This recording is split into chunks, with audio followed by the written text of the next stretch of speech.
Her eyes widened as Gustav pushed her palm up with a single hand and casually flung her towards the left. Foyer bang! She slammed onto the ground on the other side and ricocheted across the place. Bang! Bang! Bang! She slammed severally onto the ground, bouncing from place to place. Meanwhile, Gustav's figure had already moved.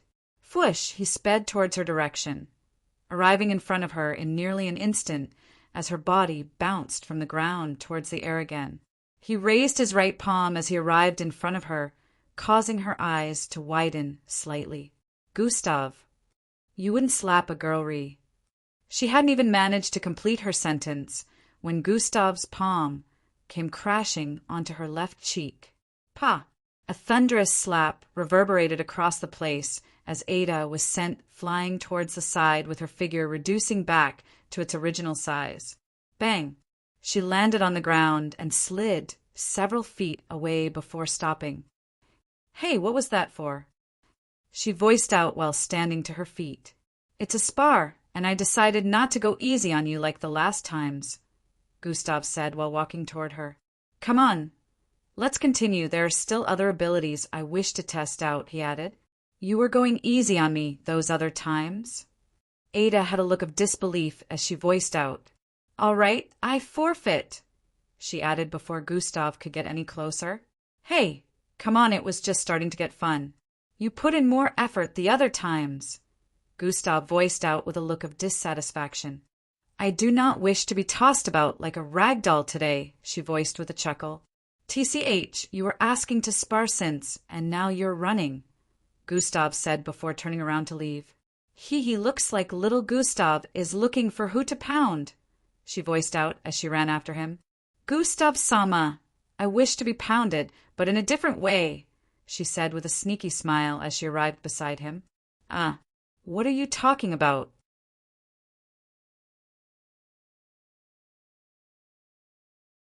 Chapter 805. Gustav Sama, I wish to be pounded, but in a different way, she said with a sneaky smile as she arrived beside him. What are you talking about? Gustav voiced out in response with a confused look. Are you sure you ain't a virgin? Ada said with a burst of light laughter. Am not, Gustav responded, but with this, he knew Ada was talking about something sexually related based on her question. So she scoffed and stormed off. Hey, where are you? Before Ada could completely say anything, Gustav had disappeared from the scene. In a blink of an eye, a few hours had gone by, and Gustav had spent his time training as expected. He drifted through space within an intergalactic space simulation with a kind of metallic cord attached to his back, connected to a spacecraft. The space armor on his body was completely black, with a black helmet as well. Gustav was currently holding on to a massive rocket launcher-like weapon on his shoulder as he aimed it at another spacecraft on the other side. Bloodline energy, Interestingly, it can be used like this too, Gustav thought as he channeled bloodline energy into the weapon on his shoulder. Thriria, the weapon glowed a blinding red light across this dark space, causing the cadets on the other spacecraft to feel a sense of impending doom as they felt the energy building up. Gustav fired the weapon after a few more seconds, causing a massive red, pillar-like blast to shoot toward the spacecraft. Boom! A side of the spacecraft blasted open due to the immense energy of destruction the blast carried.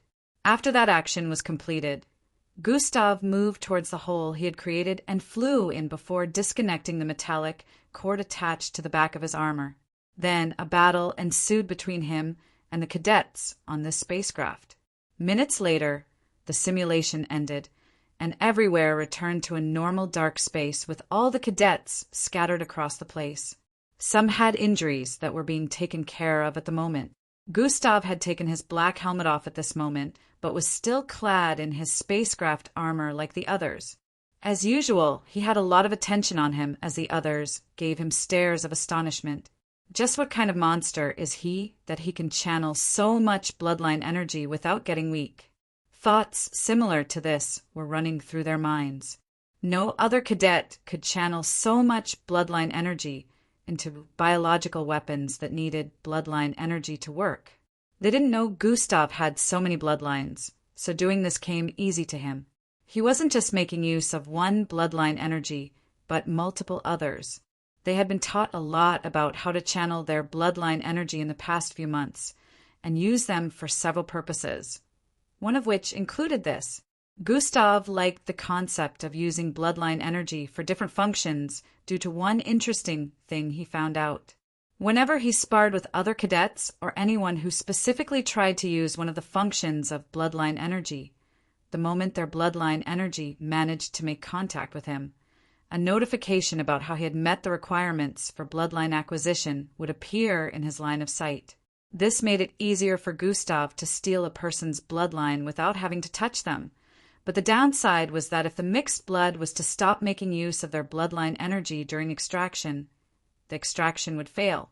Officer Mag began to give the cadets tips and point out where they had made mistakes one after the other. "Gustav, you really need to take it easy on your peers," she suddenly voiced out as well. Gustav was a bit taken aback as he voiced out, "You're beyond their level, which was why I put less teammates in your group," she added. Even with this action, Gustav had dominated the other team and injured more than half of them all by himself. The aim was to take over the other spacecraft after all, and he didn't play a villain in a nice way at all, not sparing any of them. "It's not my fault they're weak," Gustav shrugged.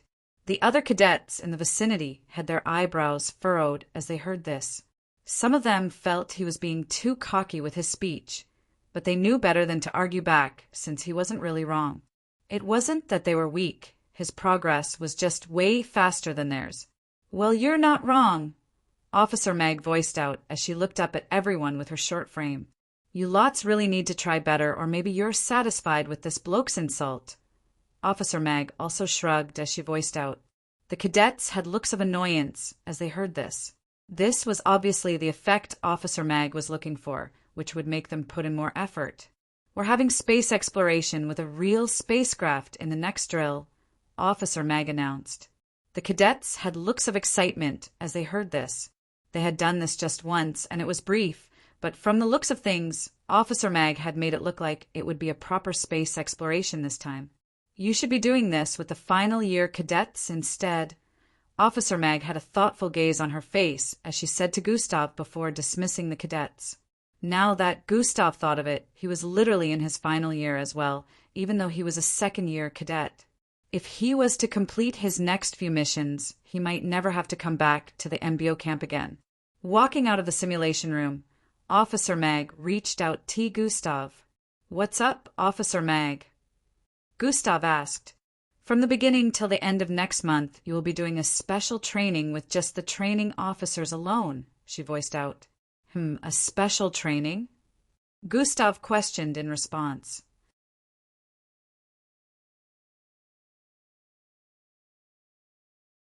Chapter 806. Yes, we got an instruction from the higher-ups recently to give you some vigorous personal training exercises in preparation for your next mission, Officer Mag stated. Oh, I see, Gustav said with a look of understanding. It will also include tests in which would pass information of your performance to the higher-ups later on, Officer Mag explained to him. The Isher Mountains area is the location we have picked. It may still be changed depending on the types of training you'll get, Officer Mag stated. Later in the evening, Gustav was seated in his room, reminiscing about all the training he had undergone today. Since it's been over 5 months already, Gustav really couldn't find any challenge in any of the different training courses. It was like he had risen beyond everything, and the only thing he needed right now was to leave camp and complete his goals.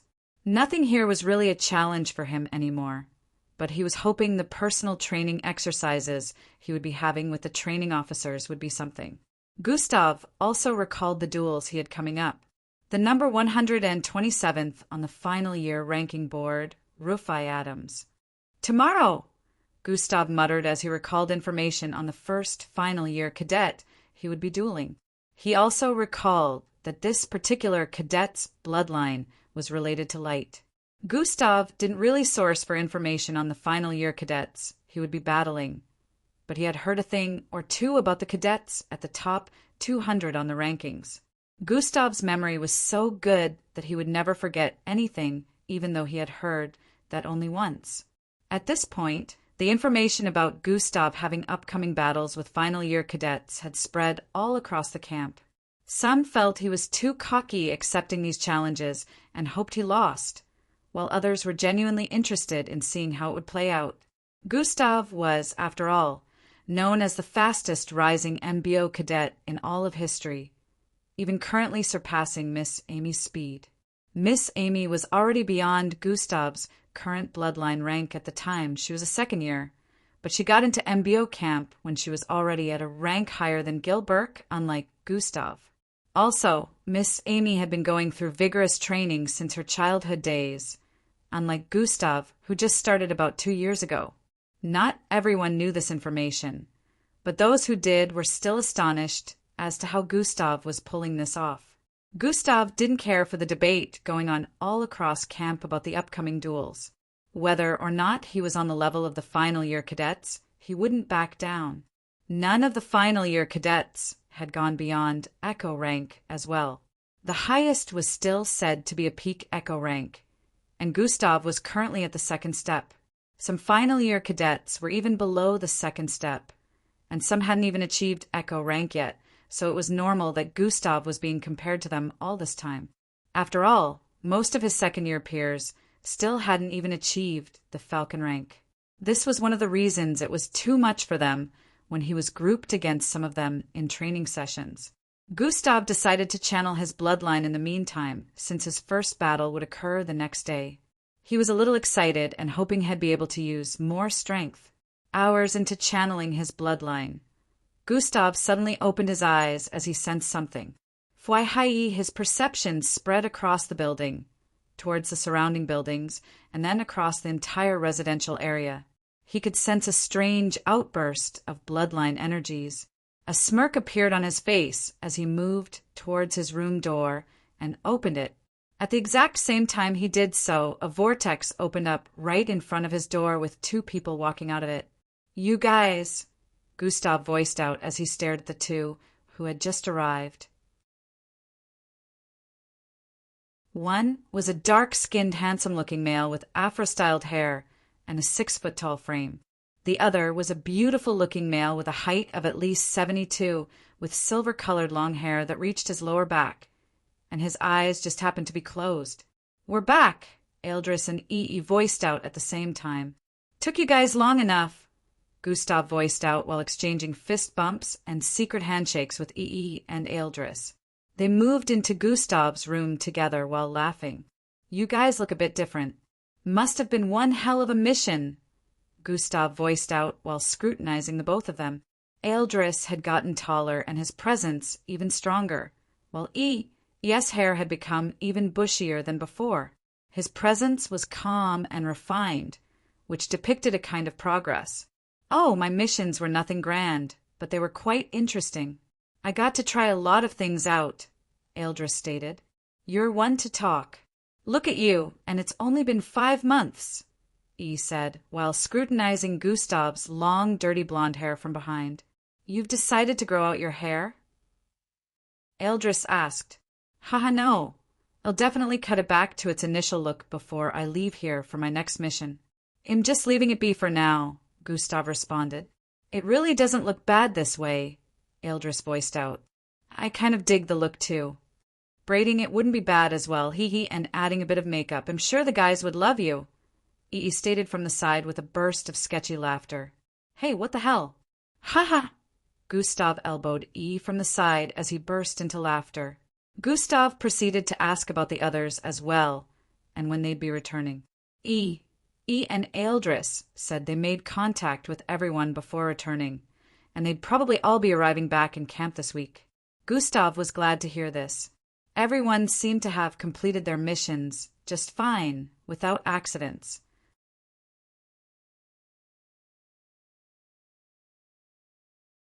Chapter 807. Gustav was glad to hear this. Everyone seemed to have completed their missions just fine, without accidents. Gustav spent almost the entire night chatting with E and Eldris as they spoke on a variety of things, their mission included. It would seem their time outside MBO camp had been nothing short of interesting, filled with many events like his. E and Eldris also claimed that their time in the MBO camp had been shortened, so they would only be here for a year more. Gustav was glad to hear this as well, knowing they would be able to join him for missions in the future earlier than intended. Gustav planned to reach a height in the MBO where he'd be able to pick the teammates he went on missions with. This would also make it easier to go on system-related missions and complete the 5 years quest since he would have people around him that he trusted. He hoped the others performed well in their missions, so they'd have their time in the MBO shortened. Oh, yeah, Vera is returning with Glade. I don't know what all that is about, but they seemed close the last time we had a group call. Glade was in the frame with her the whole time. E voiced out with a suspicious expression. She mentioned you knew about it, which was why we couldn't really question her, Eldris stated. Yes, all that is to my knowledge. Glade is going to remain a part of our circle, Gustav responded with a slight grin. What? Eldris and E voiced out at the same time with looks of confusion. I'll let you guys in on something when they return. There's nothing to worry about, Gustav assured them. E and Eldris noticed Gustav's expression and felt he was up to something. Knowing how smart Gustav was, they decided not to be worried even though they were intrigued. After having snacks and chatting for a few more minutes, Eldris and E finally decided to head to their rooms. While at the door, Gustav recalled something and voiced out. I'm having a duel tomorrow. At the passageway, Eldris and E paused in their tracks and turned around to look back. Well, who's the unlucky soul? E asked. It's a final year cadet, Gustav responded. A final year cadet? Eldris stated with a surprised tone. You're fighting final year cadets now. E also wasn't expecting this answer. He was thinking it was going to be one of the second-year cadets. They issued challenges. Maybe I'll finally be able to use a higher portion of my strength now, Gustav said with a slightly excited look. Well, it'll be damned. You really got to bring us to speed on everything that has happened while we were away, E stated with an intrigued expression. Well, tomorrow is certainly going to be interesting. It would be nice watching you fight again, so we know how much catching up we have to do, Eldris voiced out before turning to keep heading towards his room. See you tomorrow, Gus. E also waved from up ahead the corridor as he headed towards his room. Gustav smiled and nodded before turning around to head back into his room. Just afterward, a figure arrived at the beginning of the corridor from the elevator. He was clad in a hairy brown sweater as he walked down the corridor. He paused for an instant in front of Gustav's door and turned to stare at it with an inexplicable expression before resuming his walk towards the end of the corridor. The next day arrived, and Gustav moved out to start his usual routines. Eldris and E were back, so they had joined in the new morning routine for the second-year cadets. Unlike the last year's routine, where their bloodlines had to be sealed, this time, everyone would be strapped with weight vests based on the amount of strength their bloodlines gave them and asked to scale through several obstacles in a tweaked gravitational environment. Eldris and ES return had already sparked discussions all across the second-year cadets. Eldris was still known as the third most powerful, while E was known as the fifth. Their return had the cadets speculating about the return of the other top-ranking second-year cadets, like Elevra. However, both of them didn't seem to be the only ones that had returned. Another special class cadet who had not been around performed spectacularly in the new daily routine, finishing around the same time with EE and Eldris. And Drick is back as well? Damn, he looks like he has gotten really stronger. Two monstrous brothers. I guess it makes sense. The cadets were astonished when they saw Endrick at the finish area chatting with one of the training officers. Endrick had grown a little taller, and his curly black hair seemed to have reduced in size, but his face was looking more mature than before. Gustav was a bit surprised to see that Endrick had returned as well. Eldris and E watched his reaction, but it would seem Gustav didn't really hold a grudge against Endrick anymore. Endrick came over to their side to greet E and Eldris, who seemed to also be okay with his presence after everything that had gone down with Angie in the past. Gustav was a bit surprised to see Eldris and E chatting casually with Endrick, like the wall between them had thinned a little. He wouldn't be concerned, but this was something that was missing in the past, so he figured something must have happened during his absence. Gustav was still unaware of the whole situation with Angie and how Endrick had proven himself to have truly changed. Go speak with him, E whispered while tapping Endrick's back. But what if? Endrick was indecisive as he stuttered. Don't worry, just do it. A simple greeting would suffice, Eldris whispered as well, like he was rooting for Endrick.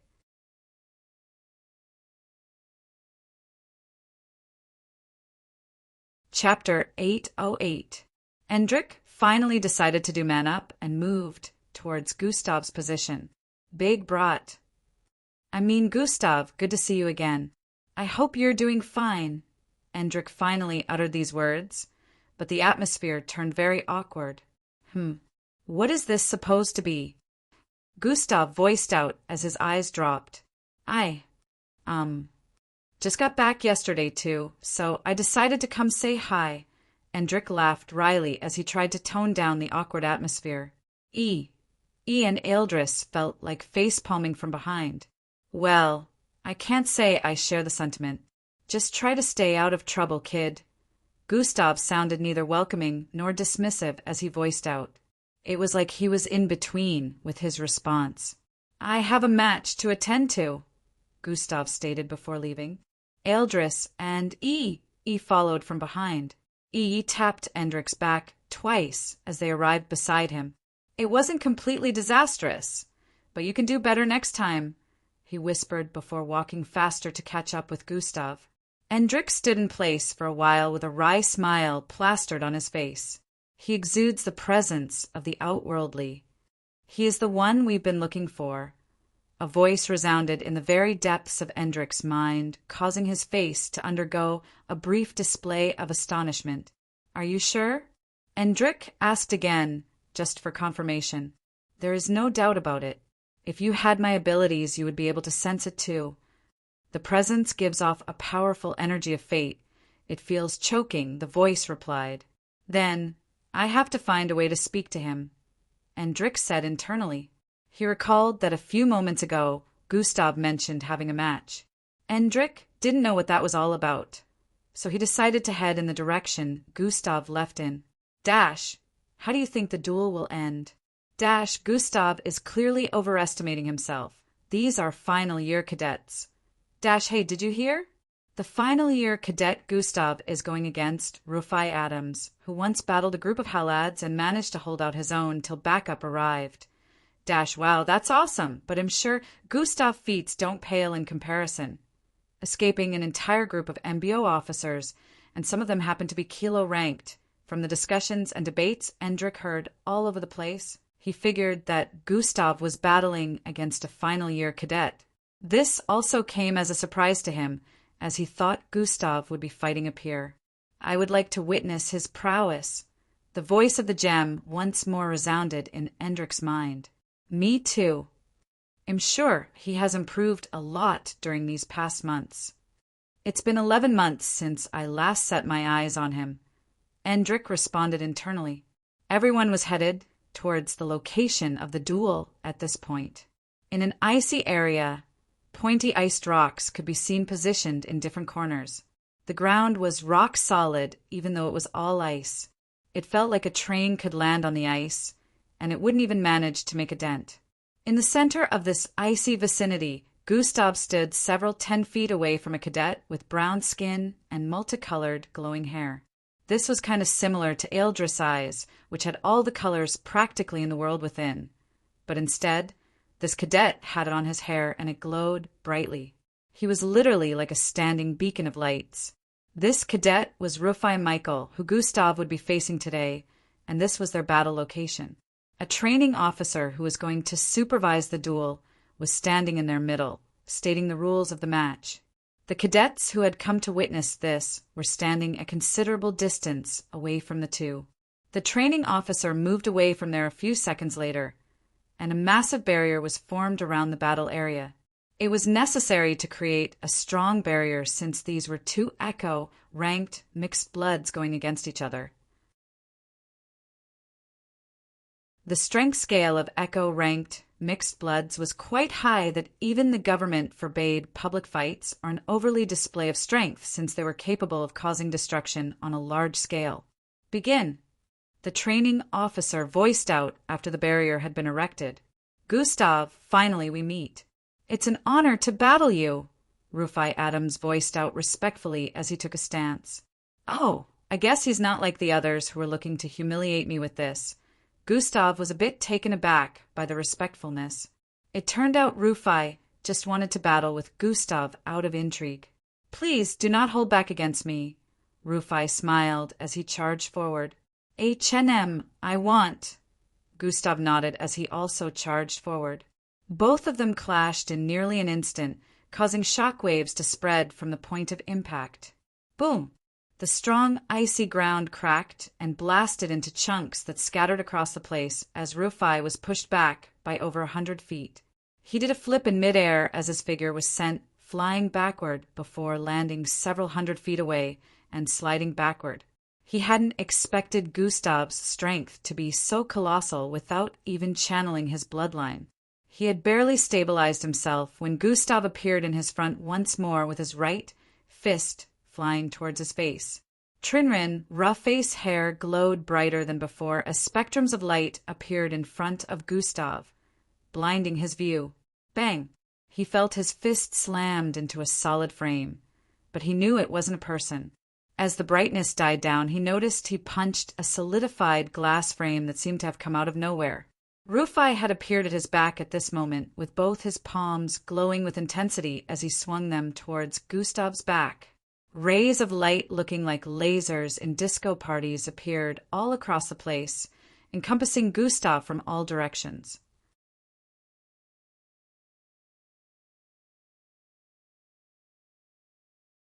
Chapter 809. Rays of light looking like lasers in disco parties appeared all across the place, encompassing Gustav. Skrikstzel, the lights tore lines across the icy ground, even cutting through an icy mountain up ahead. Gustav spun around at this point with his hands glowing a milky-colored light. Atomic manipulation has been activated. Thuum, a milky-colored starfish-shaped light burst forth from Gustav's palm. The tentacles, part of the starfish-shaped milky light, surrounded Gustav's frame as it grew massive instantly. The lights that were initially about to make contact with him touched the glowing milky-colored light and instantly disappeared. "Huh, my lights. They just got snuffed out?" Rufai was unable to understand what had just happened as he stared at the massive milky energy in front. The lights were usually able to cut through everything, but upon contact with what Gustav had just conjured, everything disappeared. Fwai Gustav made the star-shaped glow spread out, becoming larger in size and disintegrating everything in its path. Rufai jumped backward as quickly as he could the moment his palm made contact with the milky-colored energy, and he felt all the light covering it disappear. He felt a part of his foreskin was gone already, and even just the small contact his clothes made with the milky-colored energy, a big part of it had disappeared. Gustav had to deactivate the power and jumped back, landing on an icy mountain several hundred feet back. Cracks spread from where they were situated earlier as the hole in the middle extended in radius. Rufai had managed to get away as well, but this power had terrified him. There was now a massive hole in the icy ground. The ice on the ground extended as deep as 1,000 feet, since it was man-made.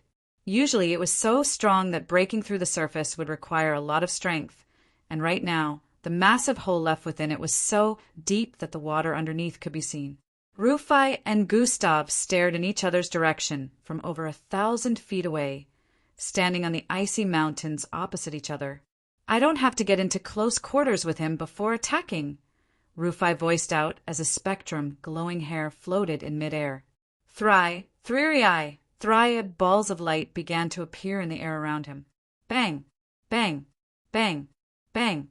A very thin line of laser lights that were not visible to the naked eyes suddenly shot out in multiple numbers.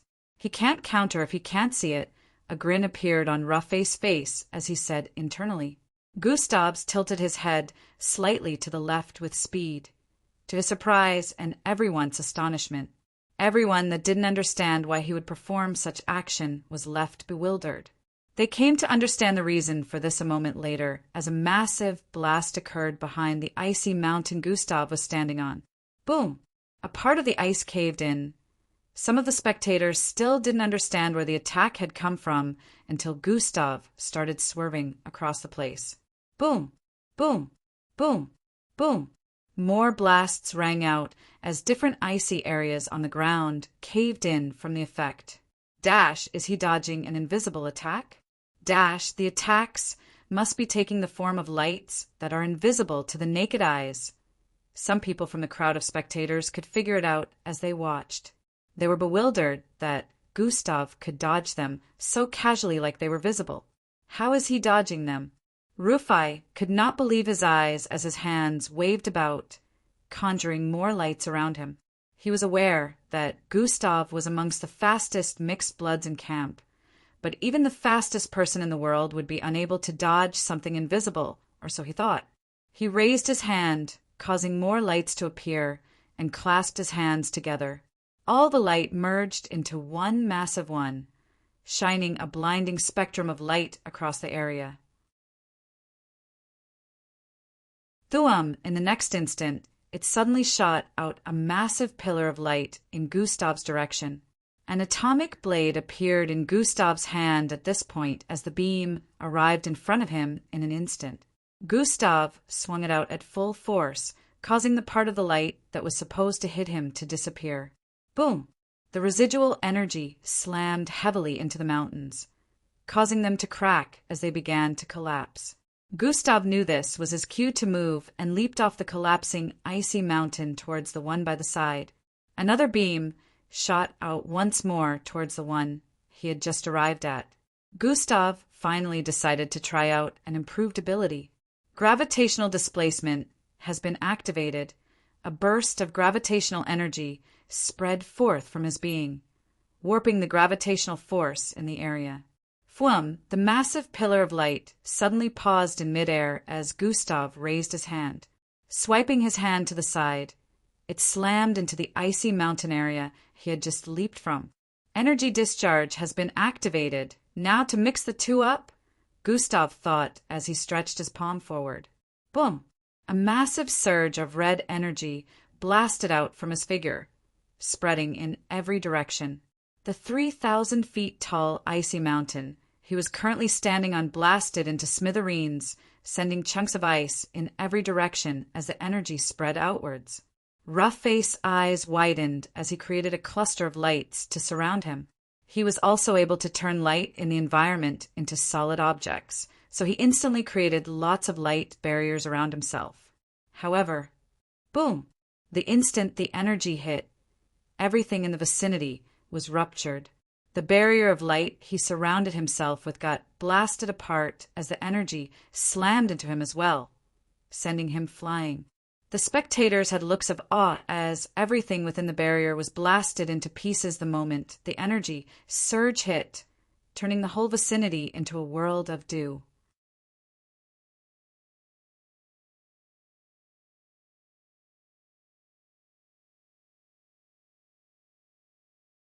Chapter 810.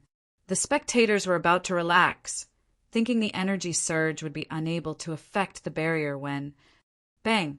The barrier surrounding the battleground blasted into smithereens the moment the red energy made contact, causing everyone in the vicinity to try and take cover as the whole place quaked violently.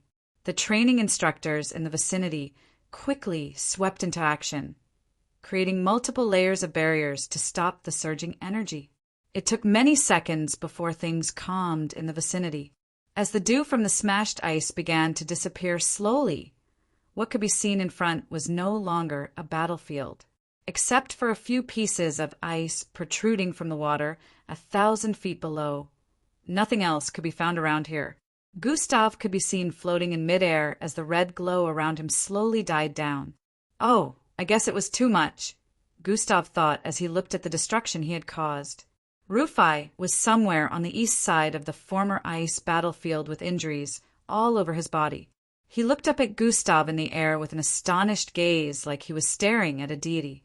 He still had it within him to battle since the number of injuries he had sustained was nothing for an echo, ranked, mixed blood. But he was satisfied with their clash.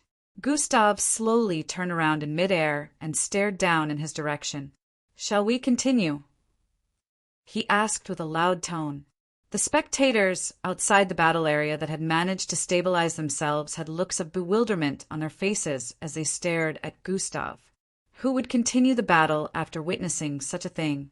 Even we who are far away feel traumatized by the power displayed. I wonder how the poor guy feels. Most of them had thoughts similar to this in their minds as they heard Gustav's words.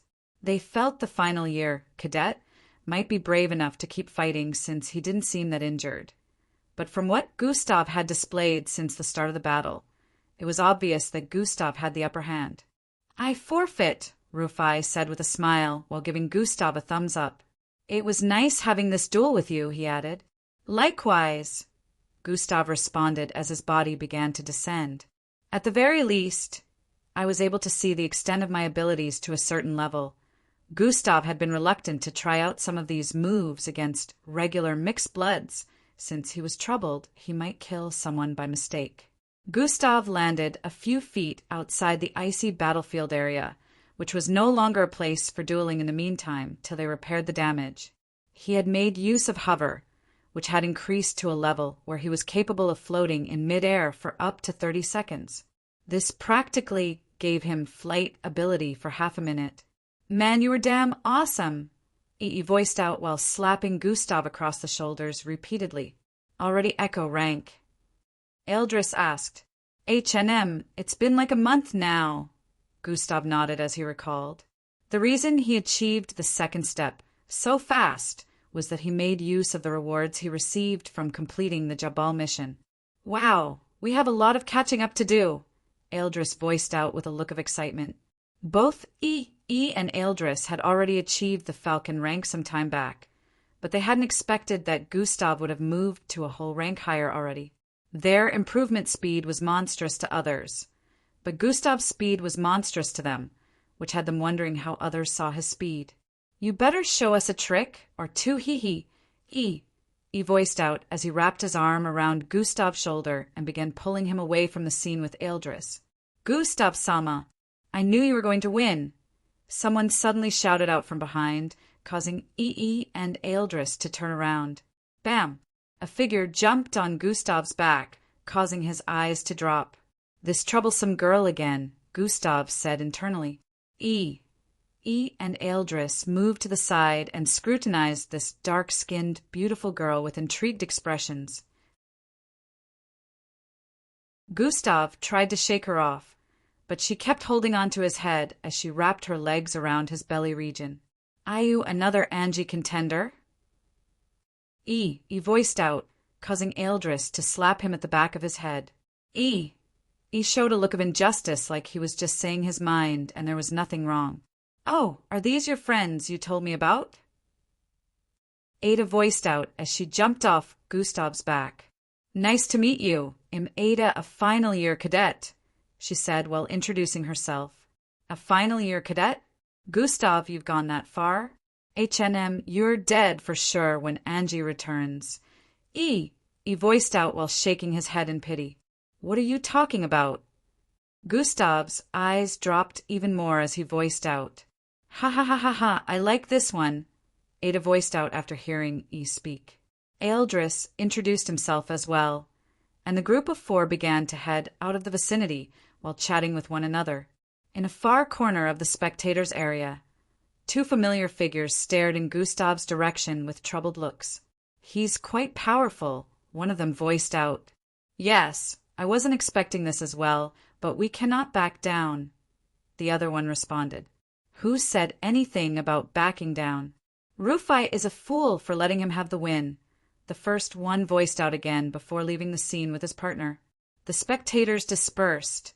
An entire camp was given something to talk about again.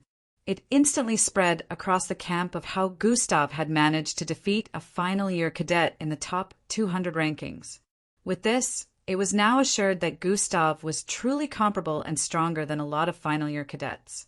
Gustav's spar with Ada hadn't been public, so they had no idea how much he had been trashing a final-year cadet earlier on.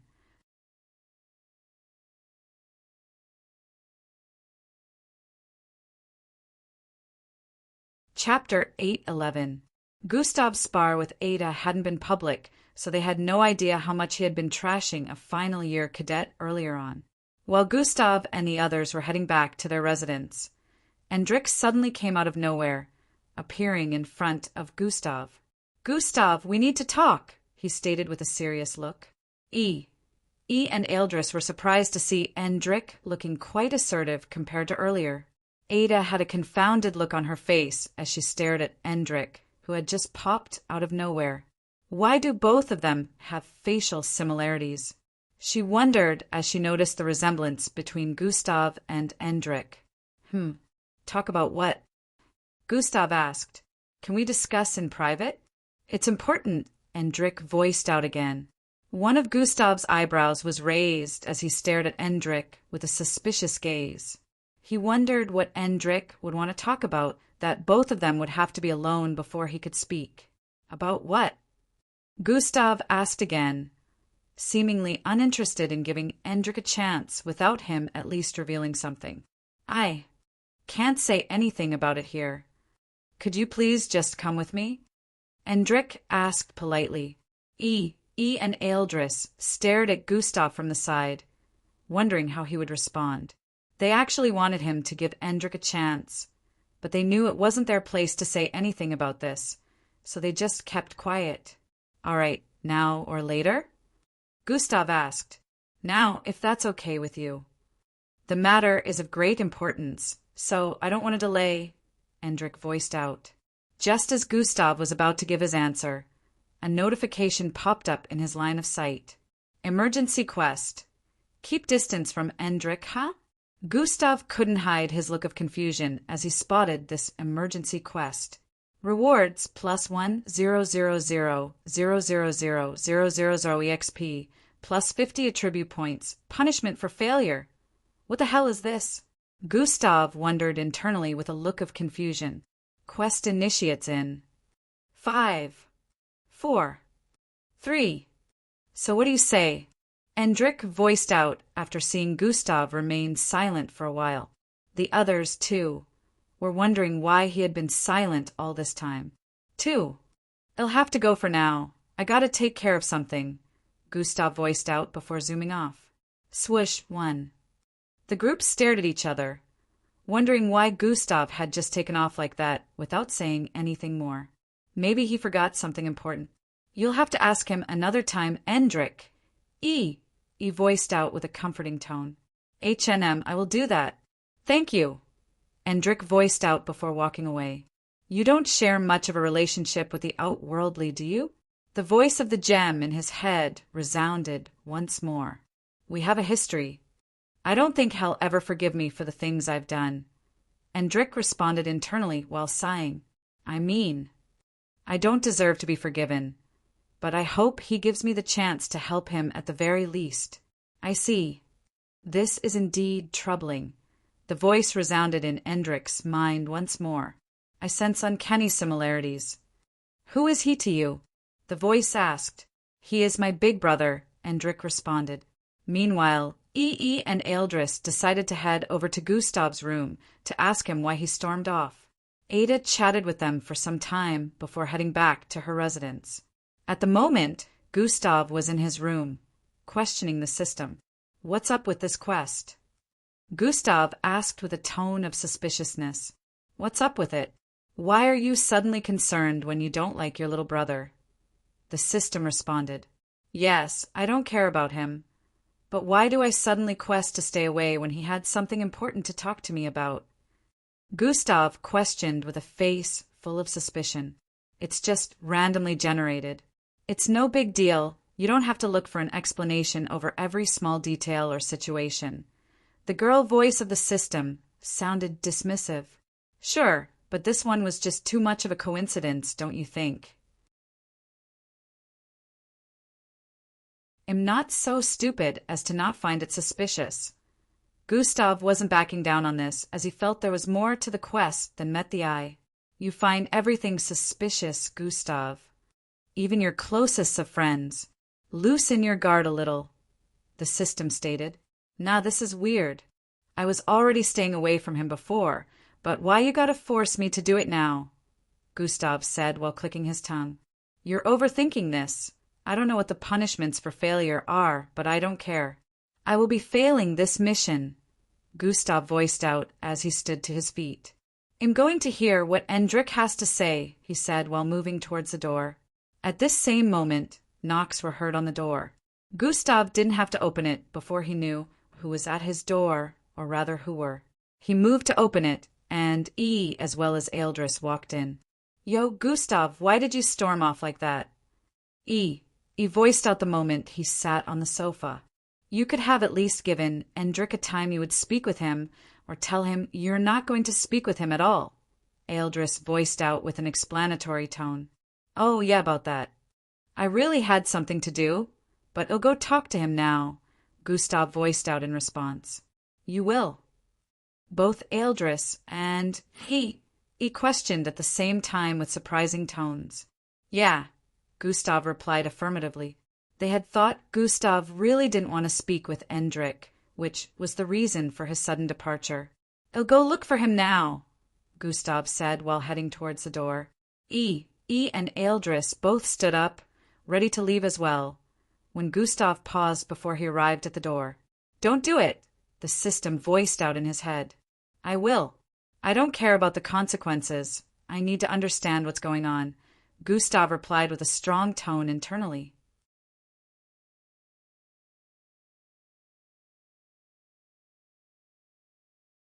Chapter 8:12. Just as he wanted to take a step forward again, the system spoke. Okay, I'll tell you why the quest was issued. The system finally caved in. Gustav finally paused all initial thoughts of leaving and stood in place before responding. I'm listening. I issued that quest because I sensed a strange and mystical presence from Endrick, the system revealed. I have never sensed such a presence before. It gives off a complex aura and hard-to-read energy. It also was definitely absent the last time you saw Endrick before leaving camp almost a year back, the system added. What? You're sensing a strange presence from him, and you didn't even think to let me know? Gustav said with a tone of disappointment internally. I wanted to scan and properly investigate this presence before saying anything, the system answered.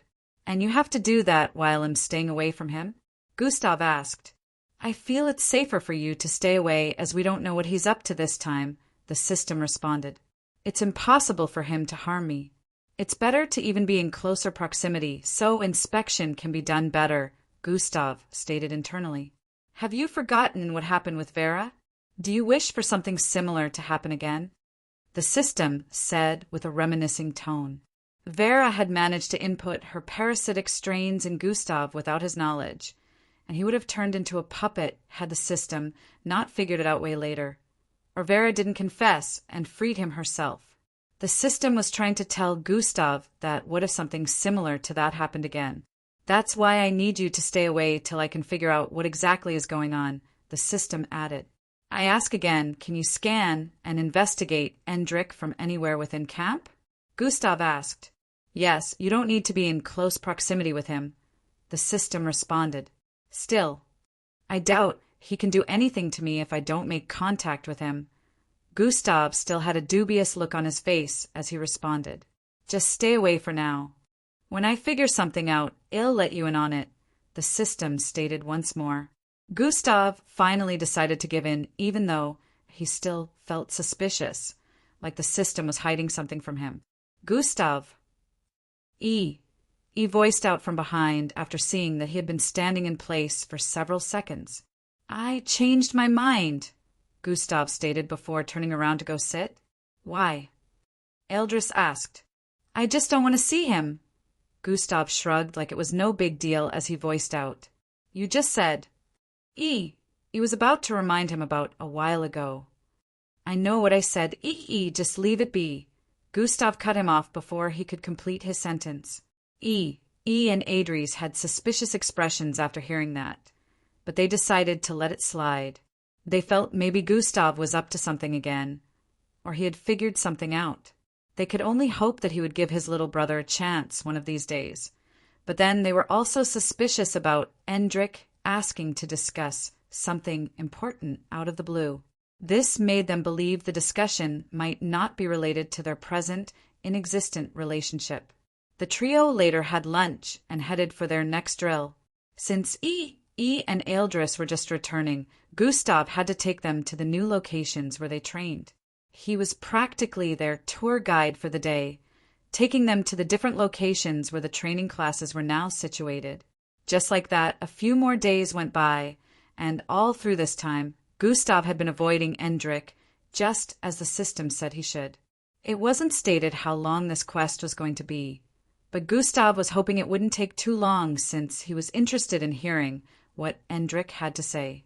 He also didn't like getting kept in the dark about something that had caught his interest, but for now he decided to leave it up to the system even though he was still feeling suspicious.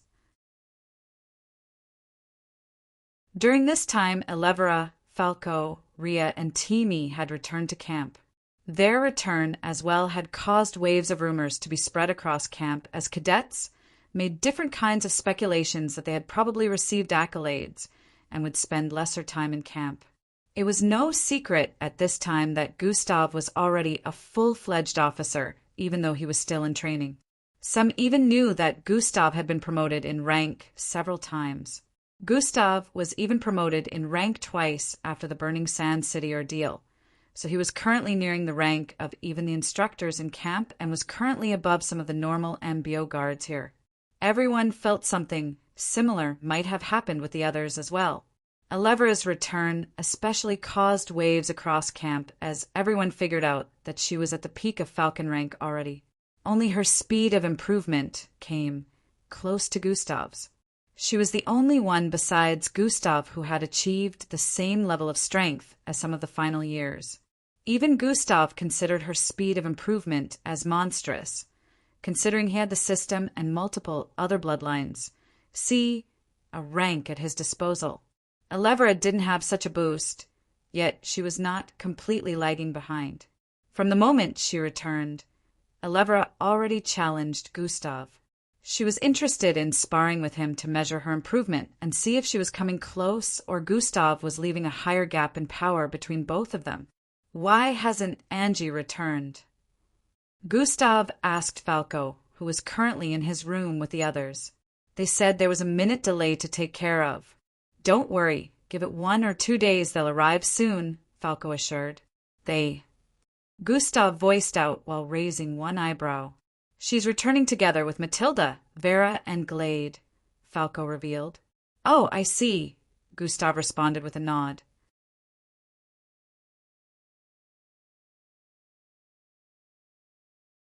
Chapter 813.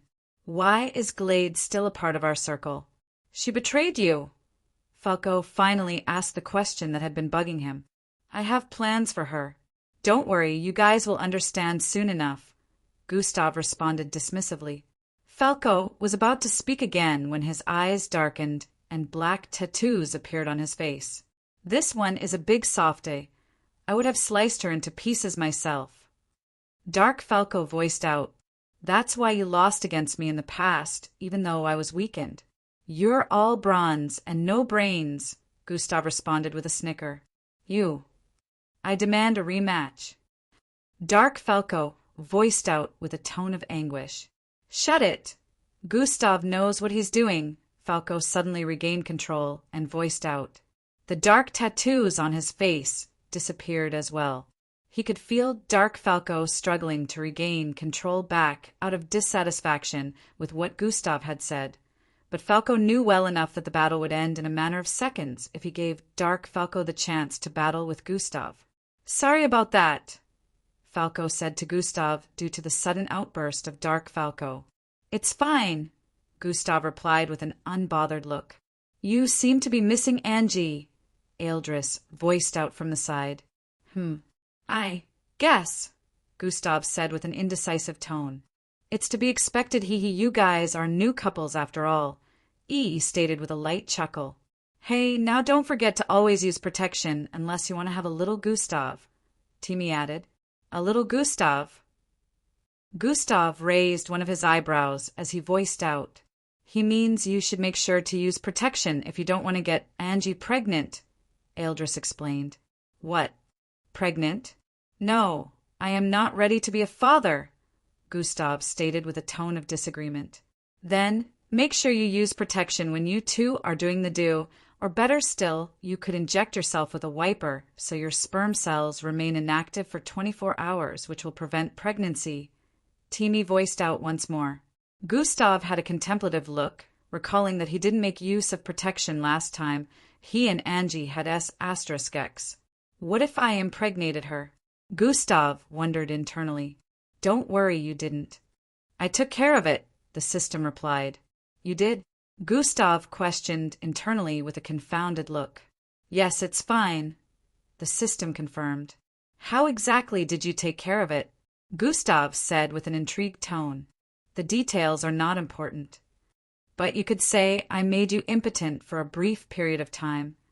The system chuckled as it spoke. Gustav. It made me impotent.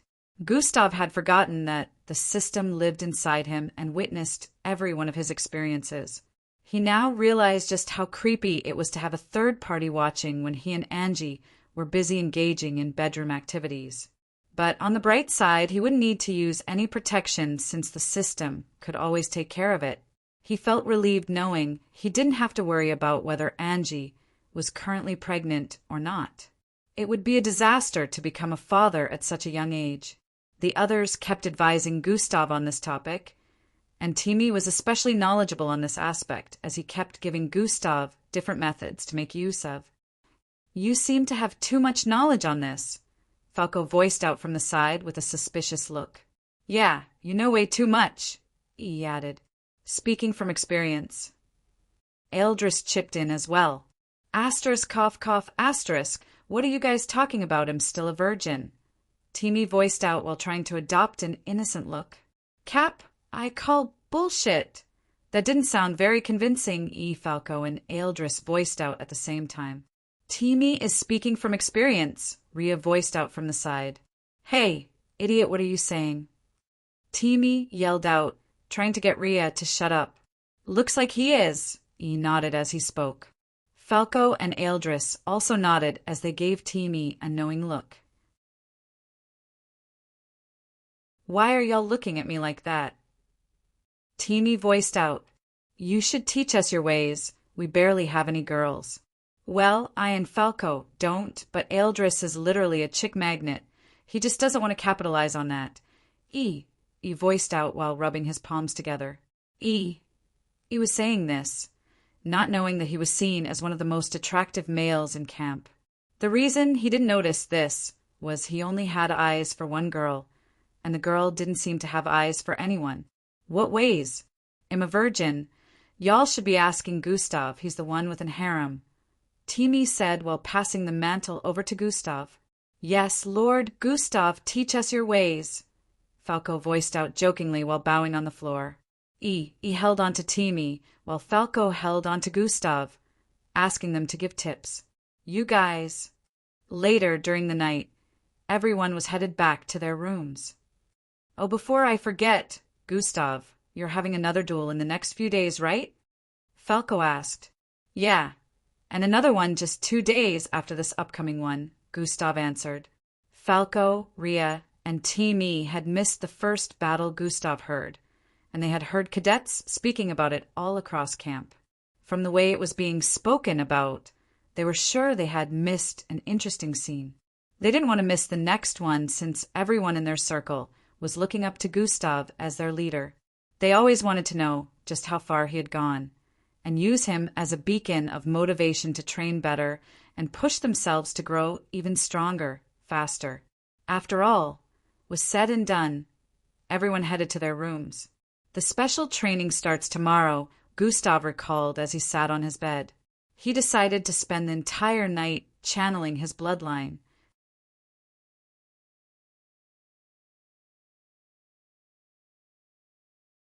Chapter 8:14. The next day arrived, and Gustav didn't join the others in the morning routine. He headed towards the training location within the MBO camp called Isher Mountains. After a few minutes of racing across campgrounds, Gustav arrived at a desolate mountain area. These mountain regions were quite different from normal mountain regions. It was thousands of feet high up and surrounded by a body of water. Not only was the mountain region moving, but occasional weather occurrences would also trouble the area. Getting to this location was cumbersome for normal cadets, so it was a test for Gustav to get here without any assistance. To their surprise, it didn't even take him minutes to arrive here.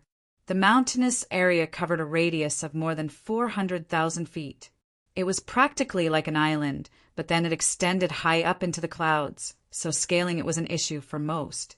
The mountainous area and solid part from top to bottom was a shade of black, although it was a little dark up since it was very high in the clouds. This wasn't the reason for its blackness. This mountainous area was just different from the usual mountains, and it was obvious that this was also man-made. Gustav had run across the body of water surrounding the massive mountainous area. Then he sped up from the bottom to the top, managing to avoid all the complex weather situations trying to hinder him from rising. The moment he arrived on the western side of the area, he met one of the instructors. "Instructor Cora!" Gustav voiced out as he saw the bulky instructor with brown braids up ahead. This was the same instructor who taught Angie how to properly make use of her speed and deal with the highest forms of damage. "Follow me," he said to Gustav and turned around. Gustav walked with him.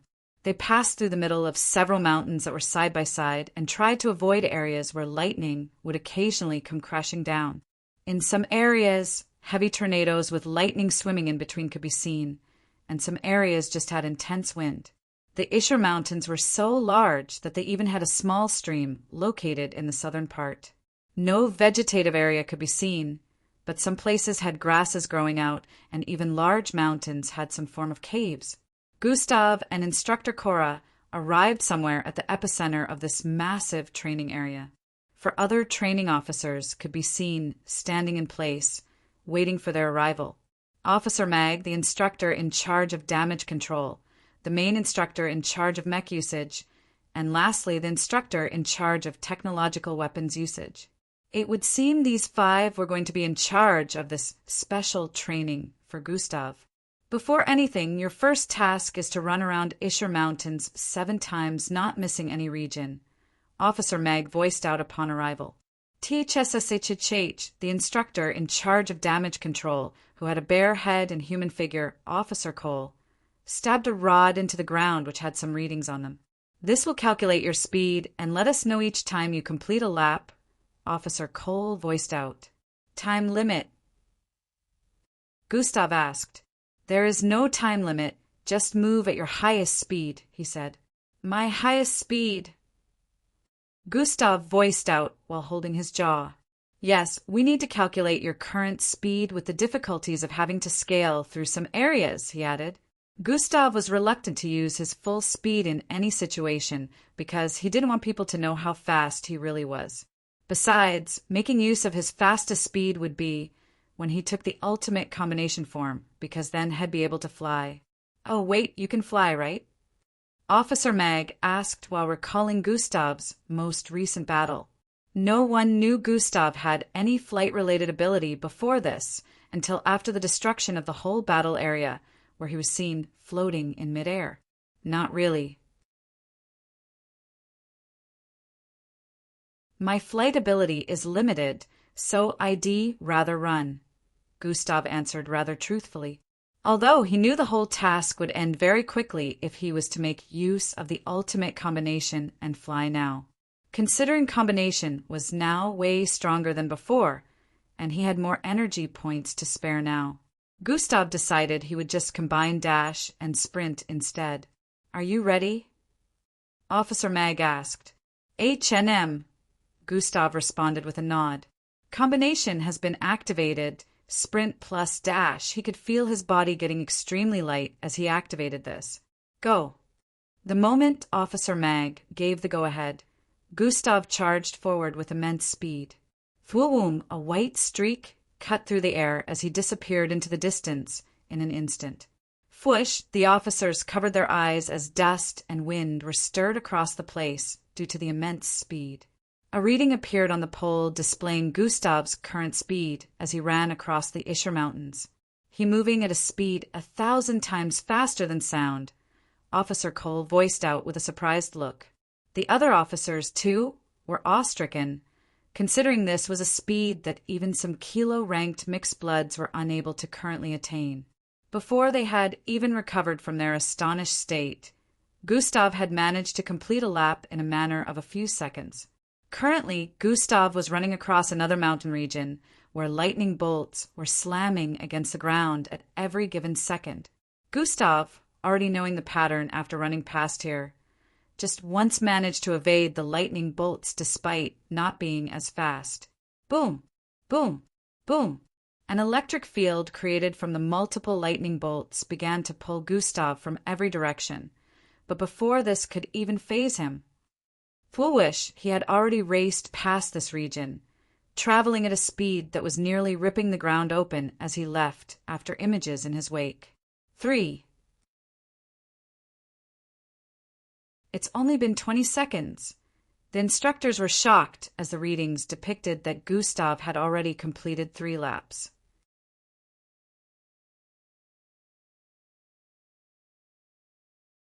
Chapter 8:15.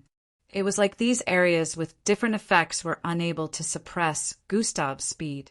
Gustav arrived at another region where tornadoes moved about the place.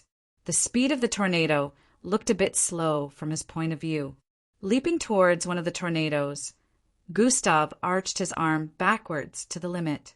His muscles bulged immensely as he traveled across the air towards the 55,000 feet tall tornado. His figure was like an ant compared to this massive tornado, but Gustav was unbothered as he threw his fist forward with force. Power boost has been activated, boom. His fist thrust forward with an insane amount of power, sending a strong force that cleared out the entire tornado in the blink of an eye. The tornado was ripped open as he blasted through, clearing this part of the mountainous area. Clarity instantly returned to this area, but the moment Gustav landed back on the ground, his figure had disappeared from the scene. The more laps he covered, the faster he was because he had cleared the situations in some of these areas, giving him easier access. 8! Officer Cole voiced out as Gustav arrived back in the same spot he started. Fwum, a burst of wind spread across the vicinity as he suddenly paused and slid a few feet forward. 47 seconds! Officer Cole voiced out with a tone of astonishment. How is it that he got even faster with each lap completed? The instructors seemed to have noticed this too. Officer Mag, who had her sense spread across the entire Isher Mountains, could sense that some areas had fewer irregularities than before, which had her wondering how Gustav was able to clear some of them. Good, this is your current data. At the end of this training session, you will retake this test, and you must beat this score, Officer Mag stated. Gustav now understood what this was about. Unfortunately, they didn't know that he could beat this score right now if he wanted to, but Gustav decided that since this was how he started it, this was how he was going to end it. Right. Noted, Gustav answered. Officer Mag made it known that there would be other tests besides this for today to access different stats about him, and he would have to beat all these stats at the end of the training. The special training would run till he had his next mission, which would be by the end of this new month. They stated that this place was more strong enough to handle Gustav going all out without getting destroyed. The last battle Gustav engaged in had been taken into account, since it was known that if he decided to unleash some types of abilities, it would take a toll on the surroundings. The Isher Mountains would be able to handle the damage from his abilities. In a flash, a few more days went by, and Gustav had spent this time in isolated training with the 5 instructors. They would capitalize on the usage of his strength and how he could compress the way he unleashed abilities sometimes to suit certain situations. Officer Mag was mostly in charge of that aspect. The weapons training inspector focused on teaching Gustav how to use a technological weapon to the best of its capacity. Gustav showed him the Jiko Hakai katana he owned, and the instructor taught him a trick to wielding it at high input without having to suffer a severe backlash from it. Of course, this had to cost Gustav an arm several times, but his healing factor kicked in, and he would regain his entire arm in a matter of minutes. He would only have to use recovery medicines if he wanted to recover in a few seconds.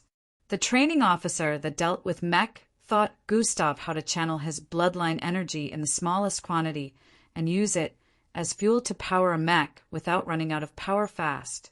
Instructor Cora focused on teaching Gustav combat tricks he had picked up over the years. Gustav was amongst the best in combat training originally, so he didn't have to stress in teaching Gustav what he knew. He also realized that there was nothing much to teach Gustav, considering he already knew a whole lot, courtesy of Miss Amy. The special training did not hinder Gustav from having free time, but his free time was a little more limited than before. Through this, he was mostly able to avoid Endrick. However, Endrick seemed to have noticed Gustav was avoiding him. After all, up to a week had gone by since he told Gustav he had something important to discuss with him. Anytime he came close to Gustav anywhere, Gustav would suddenly vanish from his line of sight. This was becoming troubling, as he didn't know the step to take, so had be able to talk to his brother. "Do you think he's aware of what is coming?" Endrick asked internally. "There's a chance that he does.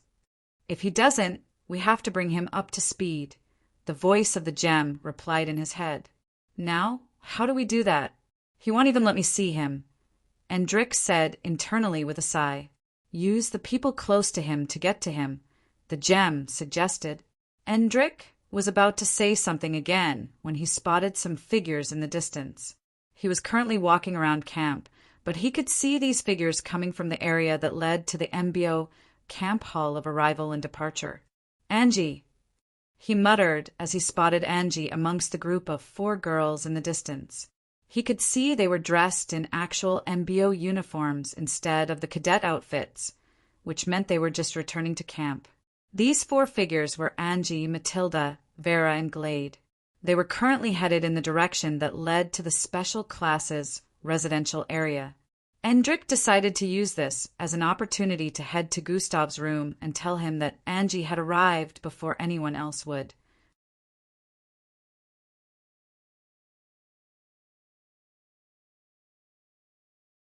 Chapter 8:16. Endrick decided to use this as an opportunity to head to Gustav's room and tell him that Angie had arrived before anyone else would. He began moving towards the residential area. He had initially tried to see Gustav by going directly to his room, but whenever he knocked on Gustav's room door, Gustav would act like he wasn't in. and sometimes he actually wasn't due to the new special training that had just begun. Endrik was hoping to find him indoors this time, and if knocking didn't attract Gustav's attention, he would mention Angie's return. In a few minutes, he arrived at their residential building and moved straight to the floor where all of their rooms were situated. The instant he arrived on that particular floor, Gustav, Eildris, and Falco could be seen heading towards the elevator area. "You sure?" "Haha, of course. I crossed level 34 today." They were engaged in a conversation as they walked across the corridor area. The instant Endrik's figure was spotted, Gustav had begun getting notifications from the system. Close proximity between host and Endrik will result in quest failure. Host is required to maintain distance in 10, 9. A countdown started in his line of sight as Endrik was spotted walking towards them. "All right, guys, I gotta go," Gustav suddenly voiced out as he prepared to dash away. The others were confused after they heard this. Gustav was supposed to follow them to a training center, but now he suddenly voiced out that he had to go. Now they truly believed that Gustav was avoiding Endri, seeing as he just decided to suddenly cancel on them the moment Endrik's presence was spotted. Just as Gustav dashed forward, Endrik spoke. "Angie is back," he voiced out with a loud tone. Gustav, who had already arrived in front of the elevator, paused in his steps the moment he heard that. "What?" he voiced out while turning around to face Endrik, disregarding the timer of the system.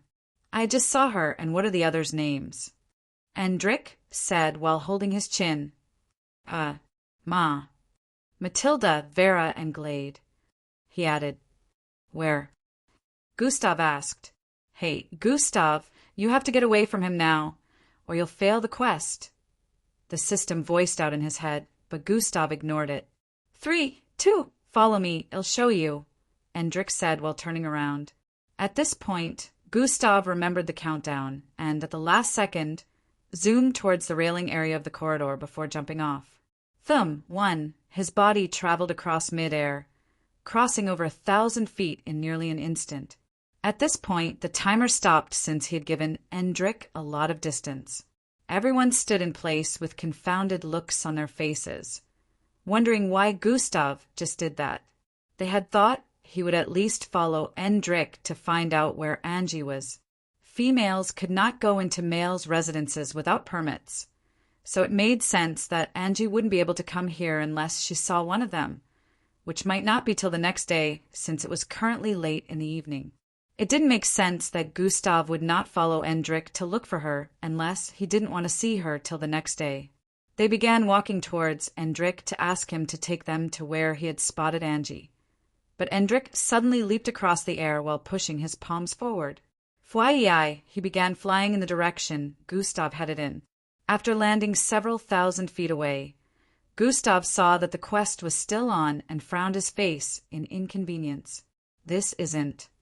Just as he was about to say something, a figure could be seen traveling in mid-air in his direction. "I know you're avoiding me, big brother. At least listen to what I have to say," Endrik voiced out with a loud tone as he flew across the air with speed towards Gustav's position. Swoosh, seeing the timer began again. Gustav sped forward with speed, giving Endrik a lot of gaps. Endrik, seeing as Gustav wouldn't give him a chance, decided to start a pursuit. The invisible board made of he was currently standing on suddenly blitzed forward immensely, instantly putting him on Gustav's tail once more. Gustav was surprised as he saw Endrik catching up to him and flying across the air like a phantom. Sprint has been activated. Gustav suddenly increased in speed as he charged through one of the forest areas in the MBO camp, causing winds to spread across the vicinity from his figure. Dust and leaves were blown across the place as the trees in the area bent backward from the heavy wind caused by Gustav's figure. Even with this, Endrik was also moving across the air at a fast speed. From above the forest area, he watched the trail of afterimages Gustav left in his path, which was slowly giving him a wider gap than before.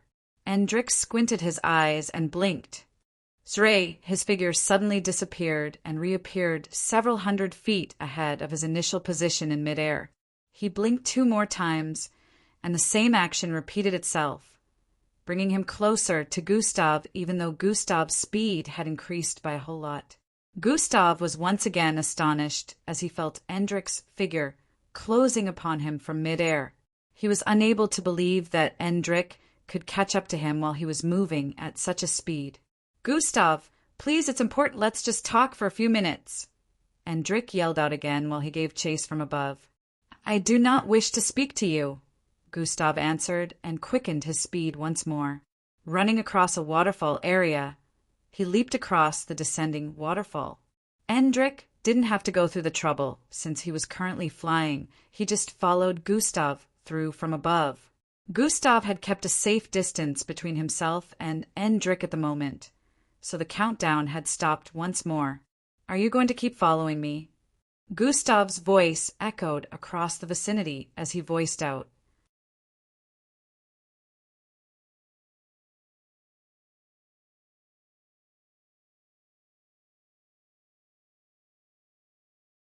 Chapter 8:17.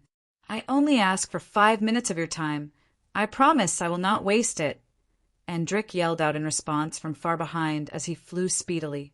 He didn't blink at the moment since it cost a lot of energy, but he was hoping Gustav would listen to him now. "No, stop pursuing," Gustav yelled out. "I can't do that. This is a matter of grave importance," and before he could finish his sentence, Gustav made use of combination. Sprint plus dash. His speed suddenly increased multiple times as he blasted forward across a mountain region with immense speed. The rest of Endrik's words got lost in the wind since Gustav had left a great deal of distance between them to the point where even from Endrik's current height in the sky, Gustav had almost completely disappeared from sight in an instant. "I apologize in advance for this, brother." Endrik had finally had enough as he decided to make use of one of his powerful Bloodline abilities. Waving his hand in a circular format as he flew across the air, a bluish circle appeared in front of him. "Space disruption. Worlds merge," he said internally as his eyes glowed a bright blue color. Zoom, Troyan, a burst of blue light suddenly blasted outwards like shockwaves from his figure, spreading across the vicinity. Gustav, who had already disappeared from view, felt powerful energy from behind and turned to the side while still running forward. The instant he looked behind, his eyes widened as the blue energy coming from behind made contact with him and everything in the vicinity. Despite his speed, he was unable to outrun this. Before Gustav knew what was happening, he found himself in an unknown space. He was genuinely astonished as he found himself standing in the space atop an invisible plane amidst galaxies of stars and constellations. Planets could be seen in the distance as well. This unknown space was nothing short of beautiful. However, he could also see plants, trees, and stones floating around the vicinity, which seemed weird because Gustav recognized some of these trees to be from camp since he passed them while speeding away from Endrik. At the other end of the invisible plane, Endrik could be seen standing in place with his eyes closed. He suddenly opened his eyes and stared in Gustav's direction. "What is this?" Gustav asked. "Sorry, big brother. I forcefully dragged you into a space that exists in between reality and illusion. I created this world," Endrik voiced out. "What? You created this?" Gustav asked with a surprised tone. "Yes, I did. I can not only control the movement of things, but also tamper with space." Endrik explained. "Oh shit, the timer," Gustav thought as he stared at the notification in front of him. To his surprise, he noticed that the timer was not counting down. 10, it had been at 10 the whole time. What is going on? Does this place exist in something like a different dimension of space and time? Gustav asked with a suspicious look. Yes, the concept of the normal world space and time is irrelevant here. This world belongs to me, so I make the rules, Endrik voiced out. Gustav now understood why the timer couldn't count down. So he couldn't even fail the quest, even though he was in close proximity with Endrik right now. He was astonished that Endrik could use such an ability, and he could drag anyone or anything he wanted into this place. It was way too powerful for someone who was only Falcon-ranked, mixed blood. Get away from here now, Gustav! Break out of his little world, the system voiced in his head. It would seem that even though time was irrelevant, the system still worked perfectly. How do you expect me to get out of here? I mean, I could if I tried hard enough, but… I don't want to, Gustav responded. What do you mean by you don't want to? Gustav ignored the system and stared at Endrik. What do you want? Gustav asked.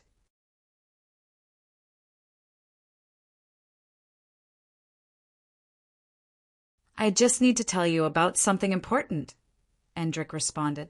I can't explain in details here because I can't keep this world in transition with the real world for long, but this concerns the fate of the Earth as well as the universe itself, and you're right in the middle of it, Endrik stated. The fate of the world. Gustav voiced out with a tone of disbelief. Yes, the fate of the world, Endrik responded. There are many powerful people that can prevent anything bad from happening. I'm sure it doesn't have to be me, Gustav responded. The existence of everything is at stake in the future because something is coming, and you're at the epicenter of it all. Endrik voiced out once more. Something that puts all of existence at stake is coming. Gustav was about to argue more on this when he recalled a past conversation. Besides, if you cannot complete these quests, you have no hope of taking on what is to come, which will eventually lead to death. So failure leads to death either way. Is it related to what the system has been preparing me for? Gustav wondered internally. He recalled the system statement when the 5-year quests were revealed. I will tell you more in detail in the real world. I can't keep this up any longer, Endrik voiced out before waving his hand in a circular motion. Through Orion, a burst of blue light flashed across the place, and Gustav found himself back in camp in the next instant. Hey, system, what aren't you telling me? Gustav asked internally. There was no response from the system. If this is related to what you've been preparing me for, why did you make me stay away from Endrik? Gustav asked once more. It is not time for you to know the full details yet, the system responded. So, it is related, and you decided to trick me so I wouldn't get any information. Gustav was finally coming to this realization. Stay away from Endrik, the system demanded. Nah, since you won't say anything, I'll find out everything I need to know from Endrik, Gustav voiced out as he began to walk towards Endrik, who was approaching him from up ahead.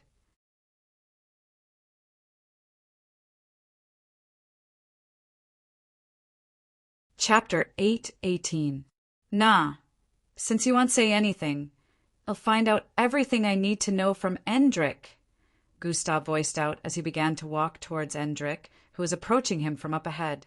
The timer began to count again, but Gustav ignored it this time. Now that he had found out that the system was purposely keeping information from him and using this quest to keep him from finding out certain truths, Gustav didn't care about the consequences anymore. He had decided he was going to listen. 3, 2, he arrived in front of Endrik, and both of them stared at each other for some time while the timer was still counting down. 1, 0, emergency quest failed. Stay away from Endrik.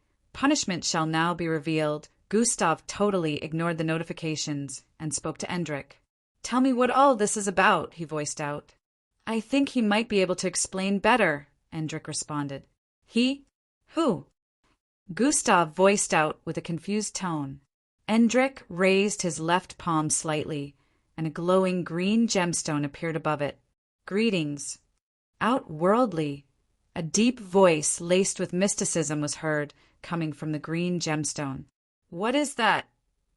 Gustav asked with a slight look of bewilderment. Not what, but whom, the voice corrected. You can call me Husarius. I am a collective knowledge and power of the people of the forgotten city of Abedum. We existed numerous centuries ago, but my people sacrificed themselves for the preservation of the earth, leaving me with power, knowledge, and premonitions, all relating to the future state of the universe and how to prevent the havoc that shall reign upon this place hundreds of years to come. This knowledge also included the one who will be at the epicenter of it all. The outworldly, a being whose origin is not of the earth, neither is it of any other planet in the universe. A being destined to either enforce the what is to come, resulting in either paramount destruction of all or prevention of the world's destruction. The outworldly is you. The voice coming from the gemstone stopped at this point, letting Gustav process everything he had just said. Origin is not of Earth? You can't be talking about me since I was born here. You're clearly mistaken, Gustav voiced out, but internally he felt this Husarus could be referring to the system. It is impossible for me to be mistaken. I have seen it, and I can sense the energy of the outworldly within you. While you may have been born here, it doesn't mean your origin is of Earth. The cosmos works in ways that no one understands, Husarus stated. What exactly is this thing that you're talking about that is coming? Gustav was more interested in this. That is, just as Husarus was about to speak, Gustav's eyes glowed red immensely. True ruin, rays of light burst forth from his eyes. Quiet old man. A girly voice was heard as the rays of light shooting out of Gustav's eyes transformed into the figure of a beautiful young girl. It was a petite, 12-year-old looking girl with an extremely cute face and big bangs on her head. She was clad in a red gown, and her eyes looked quite mean as she appeared in place. It was a physical simulation of the system that looked no different from a human standing in place. Hey, when did you learn how to do that? And why did you come out? Gustav asked with a surprised look.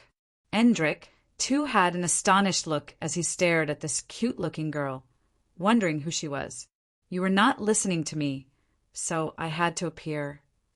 And this thing was about to spill things it isn't supposed to say, the system voiced out while reaching to grab the gem.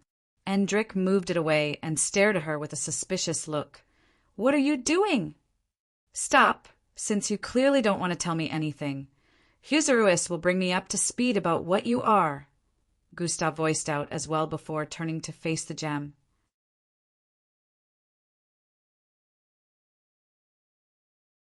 Well, as you can see, I'm not the outworldly. You were probably talking about her because she is not from Earth and she has been traveling for over 500 years across space before getting here. Gustav finally decided to reveal this to clear things up as he already felt the Husarus was referring to the system. No, Husarus voiced out. No. Gustav said with a confused tone, this creature here is a helper. It will assist you in protecting the universe in the future, but it has its own goals as well. I can see that it has been tainted with the energy of the outworldly. A good plot to achieving its own goals as well, Husarus voiced out. Shut up, the system stated. What is Husarus talking about? Gustav questioned. You are the outworldly, Gustav. This being is not, but it is helpful to a certain extent while also being a leech. Your brother has told me tales of your past, which frankly is something I cannot understand, as you should have been immensely powerful from birth, being the outworldly. A strange force that I currently cannot comprehend has tampered with your existence, leading to you living half of your life pathetic and weak. Husarus voiced out. What do you mean? Gustav was finding it hard to believe everything he was hearing right now. The boon. The force of the cosmos within you is tampered with, and even right now it doesn't seem to have restored itself. But I can sense from the energy you give off, it will be restored soon enough. The only problem is, it has to be restored before the impending doom arrives, or the odds of coming out victorious would be greatly reduced, Husarus explained. So you're saying, I was supposed to be powerful from the very beginning, but someone or something tampered with that which made me need the system. Gustav voiced out with a look of disbelief. Yes, you are the outworldly. You may not believe in fate, but you are indeed a fated one. Husarus added.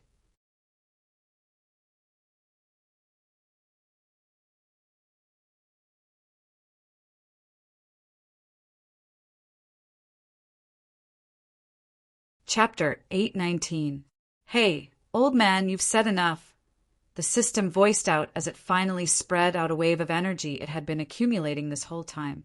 The red waves that spread about the place covered up the gem, preventing it from giving off light.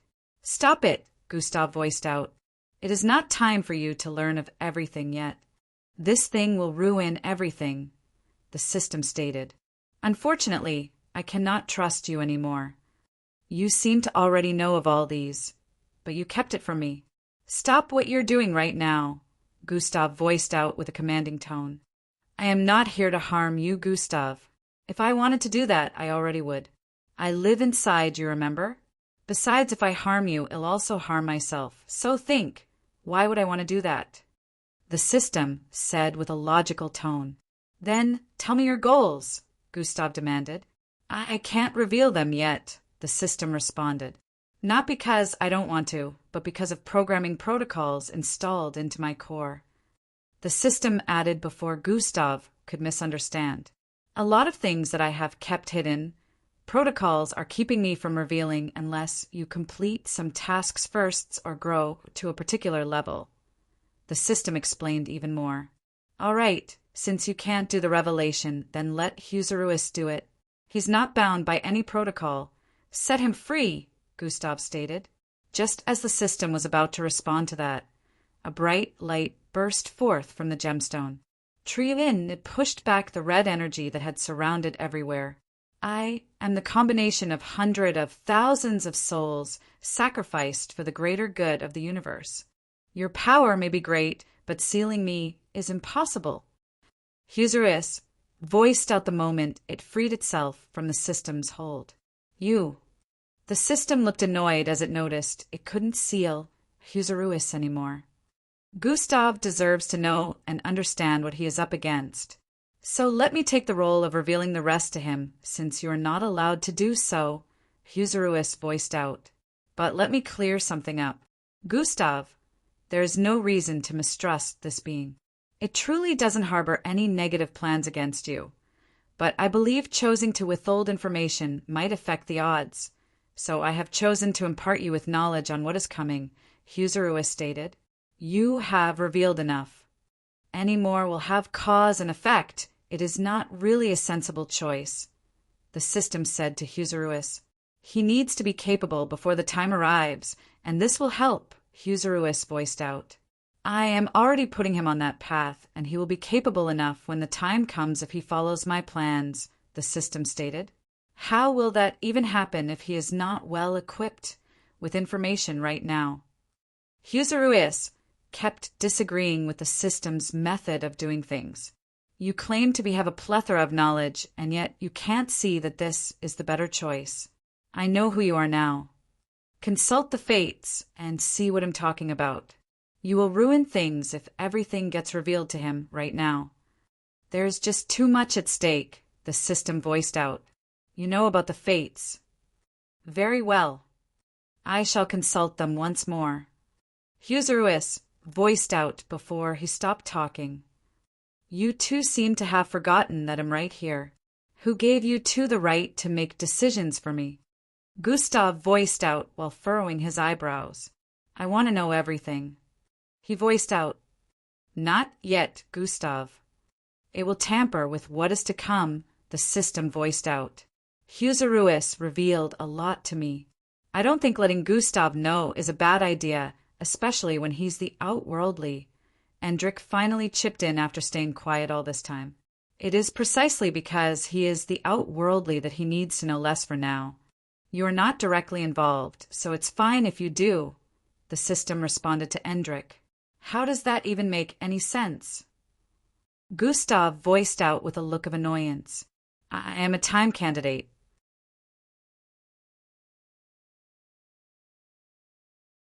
I am directly involved too, Endrick stated. What is that? Gustav was looking even more confused the more this situation lingered on. I know what you are, Endrick. You're just a helper like me. You're still not directly involved. The system replied, just as Gustav wanted to speak again. The green gem glowed in a rhythmic manner like a beating heart. I will have to agree with this being. The wheels of fate will be affected if everything was to be revealed to the outworldly right now. How did I miss this? Huseruis spoke with a worried tone. Why exactly does information for me need to be kept from me? Gustav asked with an irritated tone. 2 reasons. 1, you're connected to it.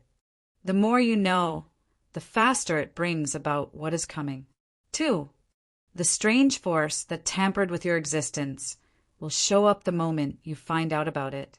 You're not powerful enough to fight it off as you are now, so you will get devoured, which would spell the end of everything, Huseruis explained. Right now, some information has to be delayed till you reach certain levels of strength. Huseruis added, if you already know about these 2 reasons, why didn't you just tell me this before? Gustav asked the system. I couldn't. The protocols keep me from revealing even those, the system responded. But not to worry, Gustav. Some parts can still be revealed without causing any of these problems, Huseruis voiced out as it began floating towards Gustav's head. You deserve to know at least this much, the instant it finished this sentence. Thrira, it flew into Gustav's forehead, phasing right through. Endrik and the system watched as Gustav entered into a trance-like state while his eyes also glowed green light. A moment after this happened, a loud voice was heard from behind. Gustav! It was a familiar feminine voice.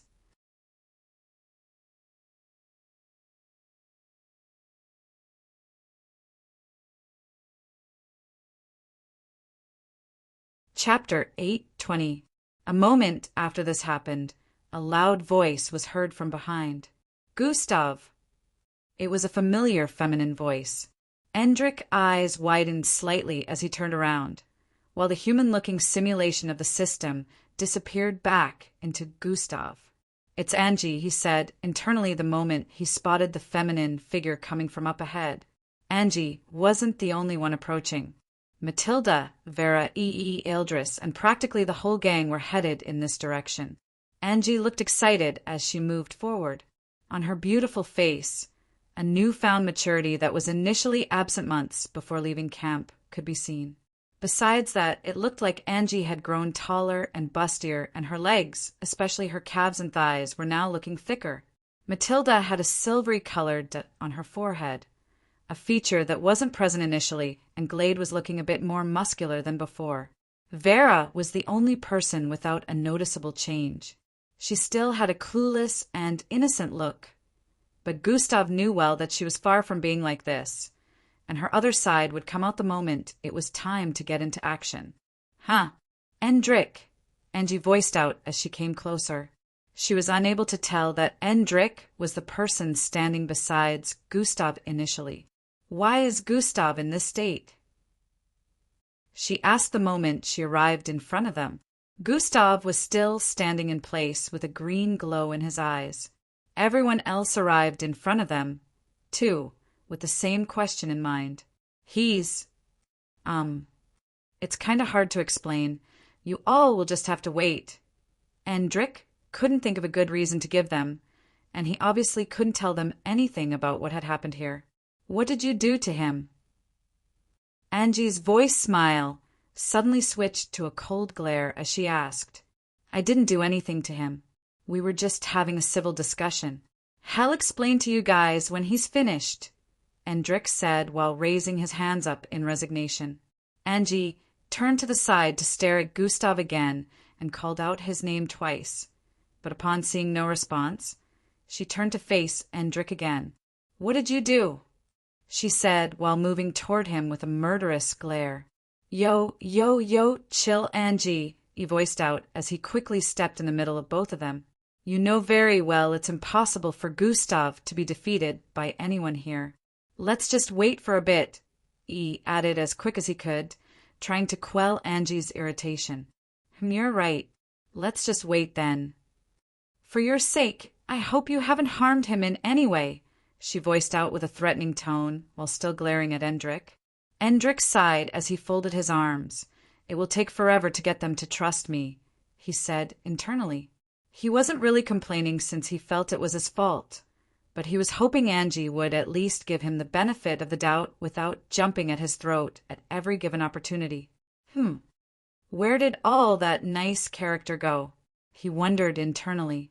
In the next 2 minutes, Gustav's eyes regained clarity, and he looked around to see everyone standing around. He had already sensed their presence earlier, but due to his brain getting flooded by tons of information for the past 3 minutes, he was unable to engage in any physical activity. It was like the gem could also sense the arrival of new people, so it didn't phase out of Gustav the moment it was done. "Gustav!" Angie yelled out as she jumped into his embrace, wrapping her arms around his neck. Gustav grabbed her, holding her perky butt up as they embraced each other. Angie, feeling the gaze of everyone around, quickly jumped off Gustav as she realized what she had just done. Her face turned red as she looked down. "Guys, why are y'all looking at us like that?" Gustav asked. "Get a room, you too," E voiced out. Gustav welcomed the girls that were just arriving as they moved towards a secluded training booth within the MBO to chat as a group.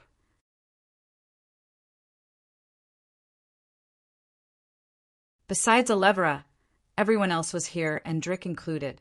He initially wanted to leave and come back, but he got pulled by E and the other guys to follow them.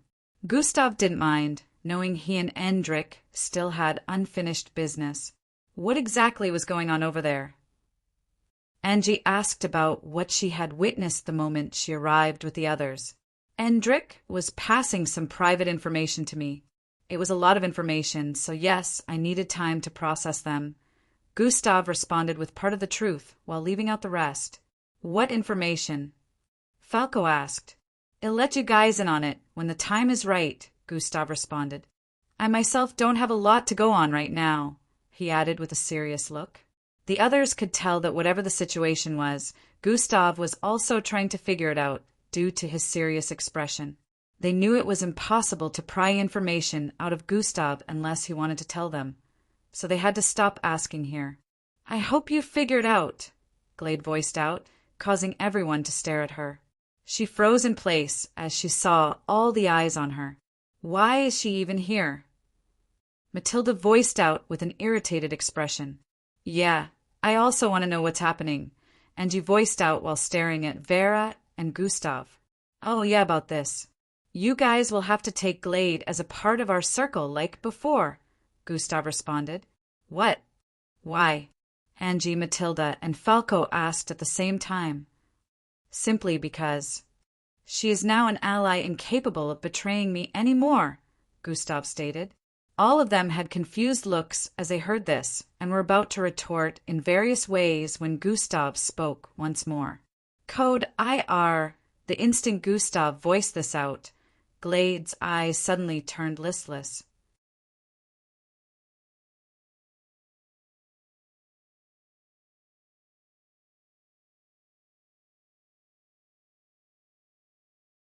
Chapter 8:21. Her head hung low for a few seconds before she raised it again with a poker-faced expression. She stood to her feet and walked toward Gustav before kneeling in front of him. "What are your orders, master?" Glade questioned with a loyal expression. Everyone's eyes widened as they witnessed this. "What is she doing?" Angie voiced out loud. In response to that, Gustav replied Glade. "Punch yourself hard in the face till your eye socket is on the verge of popping out," he voiced out, causing all their eyes to widen again. "As you wish," Glade responded and proceeded to start punching herself in the face. Bang, bang, bang, bang. Blood oozed down her nose, and in no time her entire face was smeared in blood, but she kept punching like she was immune to the pain. "Gustav, how is this happening?" Eldris asked with a shocked look. "The details are not important," he said while turning to the side to smile at Vera. Vera's face turned a shade of red as she noticed Gustav's stare, even though it was just meant to be like a compliment for her doing a good job. "All you guys need to know is she is now incapable of betrayal," Gustav voiced out once more. Meanwhile, Glade was still hitting herself in the face with a look of determination. Some of them gulped down saliva as they thought, if Gustav can turn her into this, Doesn't that mean he can turn anyone into this? They had no idea that Vera was responsible for this, since Gustav didn't reveal it. But they felt this would most likely happen to anyone who messes up in the future. I think you should release her now. This is becoming too much. Falco was the first to chicken out upon seeing this. He voiced out his thought, which was an absolute contrast to his alter ego. Yeah, just cool it, Gus. This is already enough. He seemed to share in the sentimentality. Nah, Gustav responded. I'm already being merciful enough by deciding not to kill her off. The price she has to pay for living is forever being under my control and endless commands of self-torture. Gustav responded with a merciless tone while staring at Glade, who was still kneeling in front of him. Bang, bang, bang, bang. Her fist was bloodied, and her face was already disfigured at this time. But there was no single shred of remorse on Gustav's face as he watched her continue to brutally torture herself. Hours later, Gustav was back in his room as it was already late at night. He and Angie had shared some alone time in his room some minutes earlier and engaged in some passionate kissing session. They almost ripped each other's clothes off here, but cadets were not allowed to have *X while in camp. They would be figured out if they went beyond the point of kissing. The entire night had been spent talking about everyone's experiences during their time outside the camp. Everyone had interesting experiences, and some of them had even witnessed death close up. Especially Angie, who was practically sent to a battlefield for her second mission. Gustav could see the innocence she used to have on her face was slowly starting to fade away. It was unknown if she had killed yet, but Gustav could tell that she definitely would not be as indecisive as she used to be when faced with a precarious situation involving death. Gustav was glad that everyone was back now, but he would be leaving in around 3 weeks' time, so he had limited time to spend with them. The issue of Glade had been handled just as he wanted it to be. Close to 6 months ago, he had made Vera input her parasitic strain within Glade. When Glade recovered from Angie's beatdown, she was still herself, but she was devastated by the situation that had occurred with everyone figuring out that she had betrayed Gustav. Glade was reluctant to resume and get a new mission, but at the same time she was on tenterhooks whether or not to reveal that she had been compromised to the person in the shadows.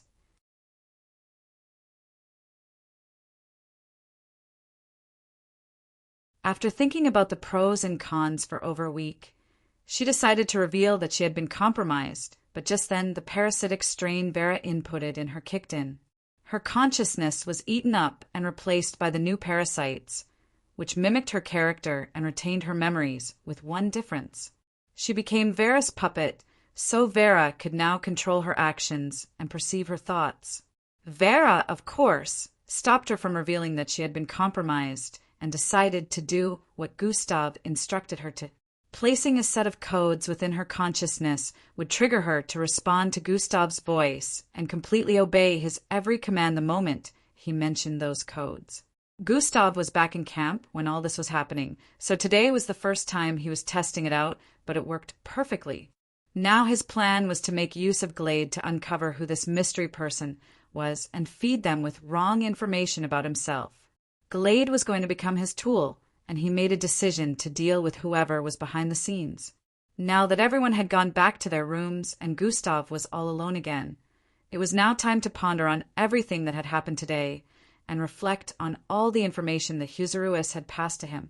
I am the outworldly. This doesn't make any sense. Gustav mumbled with a contemplative gaze. He recalled how his life had gone from the start before the system came along. He was the definition of weak and pathetic in every aspect, mental state included. He especially recalled only being able to change his hair color contrary to how he was supposed to be, according to Huseruis. The system was practically a blessing to him, but then Huseruis had told him it was a leech. Gustav was still in disbelief as to everything that had been revealed so far, but he knew well enough that everything was true because even the system had confirmed it.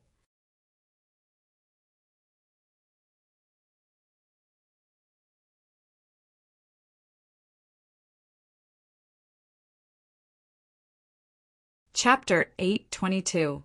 Gustav was still in disbelief as to everything that had been revealed so far, but he knew well enough that everything was true because even the system had confirmed it.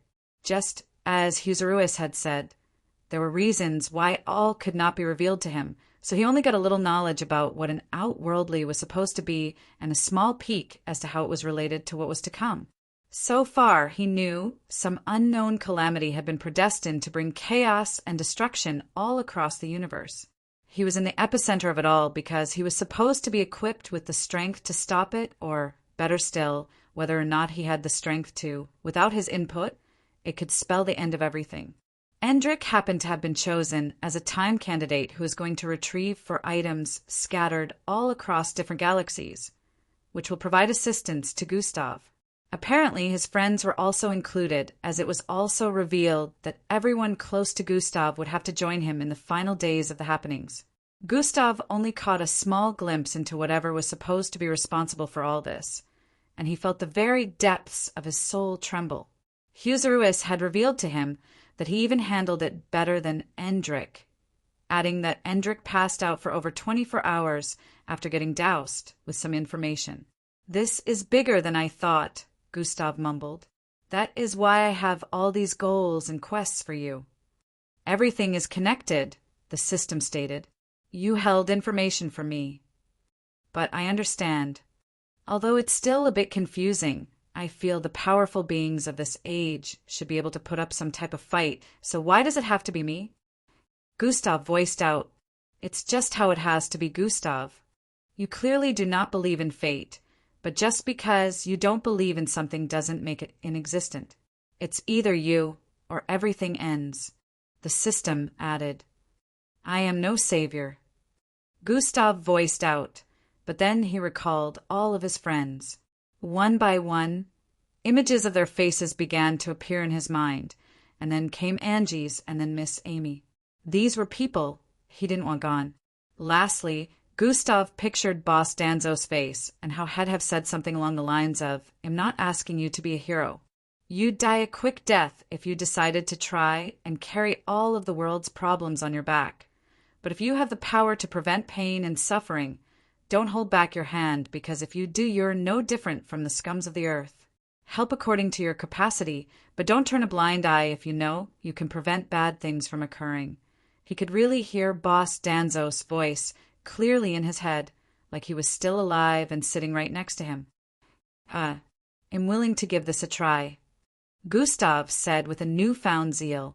The system had already given a hint in the past about this, so it wasn't all new to him, but he never expected the situation's intensity to be on this scale. According to Huseruis, there's still around 4 to 5 years left before anything happens, but if I uncover more about what is to come, the duration will be shortened, and I might not get the chance to reach full potential before then. Does this mean I have to proceed in darkness for now, not having any information about the enemy? Gustav voiced out in a worried tone. Gustav considered knowledge to be power. He felt most of his wins came from the simple fact that he was knowledgeable enough, which gave him the opportunity to come up with the best solutions to certain situations. Not knowing what he needed to know about this felt extremely disadvantageous. After all, a person with all the intelligence in the world will not be able to apply such intelligence when there is lack of knowledge. Your brother, Endrick, knows more about it. He will have your back, the system stated.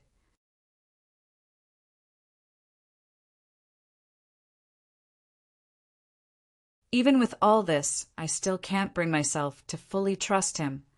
Whether or not he has changed, I will still keep an eye out for him, Gustav voiced out. You have no choice but to trust him here. I and Huseruis linked conscious for a few, and I came to understand what a time candidate is. He is incapable of betraying you, so there's nothing to worry about. The system assured Gustav once more. It'll focus on finishing the 5-year quests you issued first. You both have made it clear that I have better chances when I become the most powerful mixed blood on Earth. I have 3 more years to complete that, Gustav said while holding onto his jaw area. And planet Humbad must have some kind of connection with this, since I have to find it. Gustav just knew that things would be revealed step by step, and he had to complete these 5-year quests first, which were in accordance with what is to come. What worried him the most at the moment was that the closer he got to uncovering all this, the closer the approach of the predestined date of doom. In a flash, the night went by, and Gustav was having his second challenge battle with one of the final years today. 2 days after, he would be having the third, and the fourth came a week after that. The two who had set the battle dates to be just 2 days away from each other were also the two who had approached Gustav's room over a week prior. Gustav felt they were close friends and could tell this was planned to humiliate him. It would seem the third match was planned just 2 days after, so the humiliation from the second match would not have died down before the next loss arrived.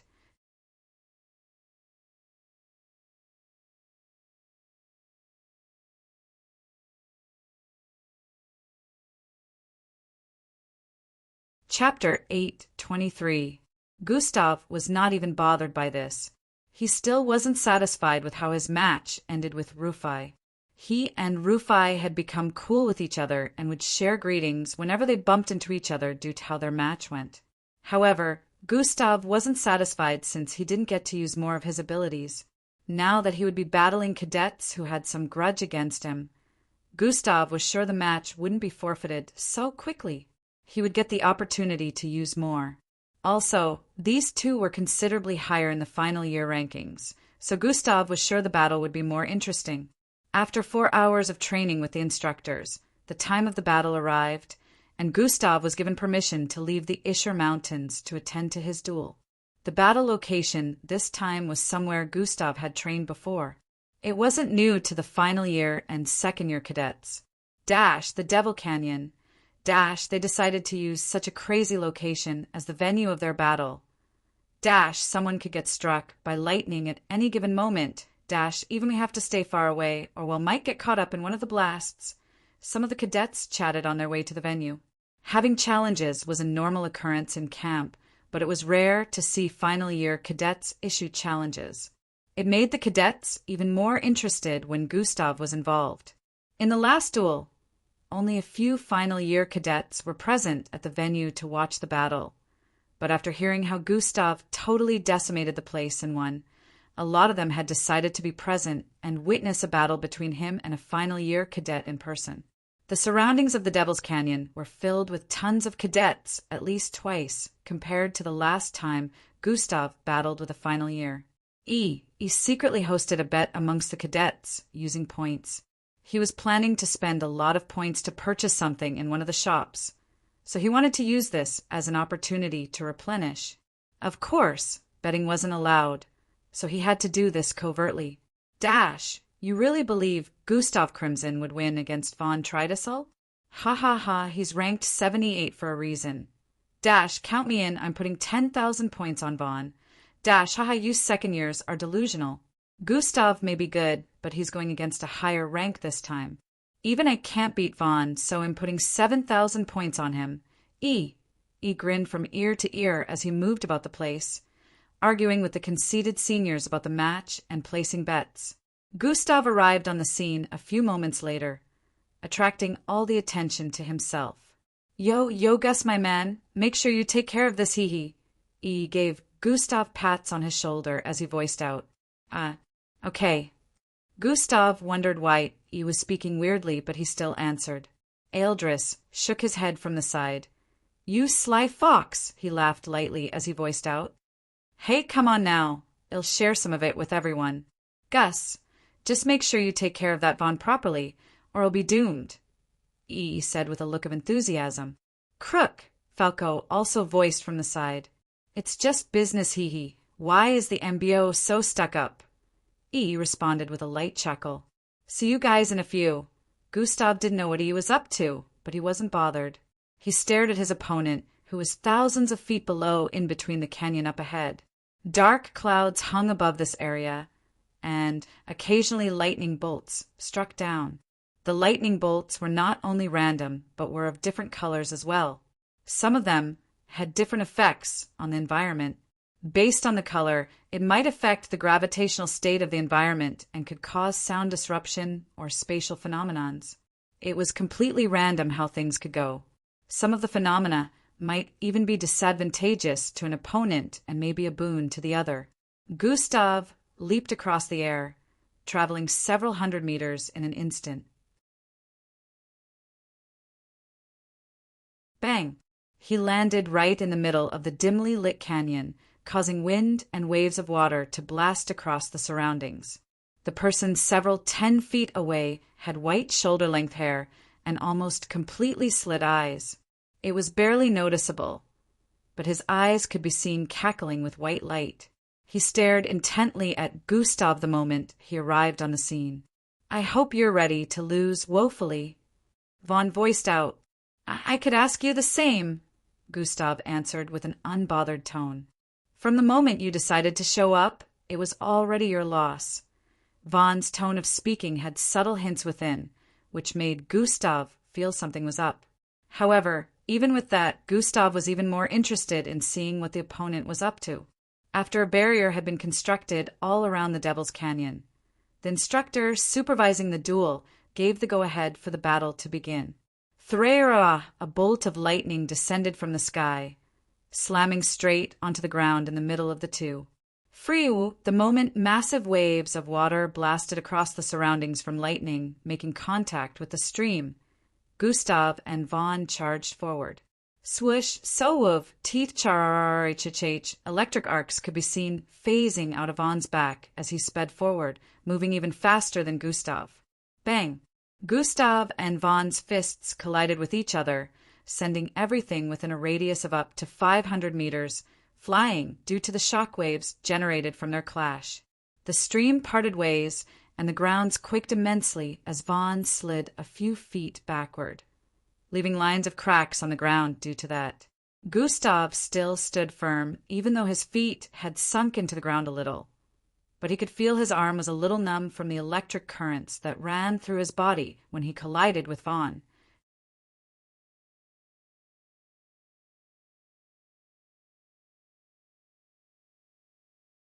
Chapter 8:24. Gustav still stood firm, even though his feet had sunk into the ground a little. But he could feel his arm was a little numb from the electric currents that ran through his body when he collided with Vaughn. How did it not have any effect on him? That would have paralyzed a level 30 mixed breed for at least a few seconds. Vaughn wondered as his eyes squinted even more. Both of them charged toward each other again, throwing hands. Unlike the last time, more visible electric arcs could be seen swarming across Vaughn's body as he moved forward, like a lightning bolt. Boom! Bang! Bang! Bang! Both parties clashed multiple times, blasting waves of destruction across the place. Gustav swerved slightly towards him as he dodged an immensely quick fist attack and reached out to grab Vaughn's arm before swinging him towards the side. Bang! Vaughn slammed onto the ground, causing loud quakes to travel across the area. Gustav raised his leg and stomped down towards Vaughn's chest area, but Vaughn quickly rolled to the side with speed and dashed quickly to Gustav's back. Electric arcs coated his arm as he chopped towards Gustav's right shoulder area. Without turning around, Gustav raised his right hand and grabbed onto Vaughn's wrist just before his palm could make contact. Bang! A strong force blasted across the place as the ground parted ways, and Gustav sunk into it by 2 feet due to the immense strength behind the attack. Vaughn groaned as he found out he couldn't pull his arm backward and tried using his second arm to attack Gustav from behind.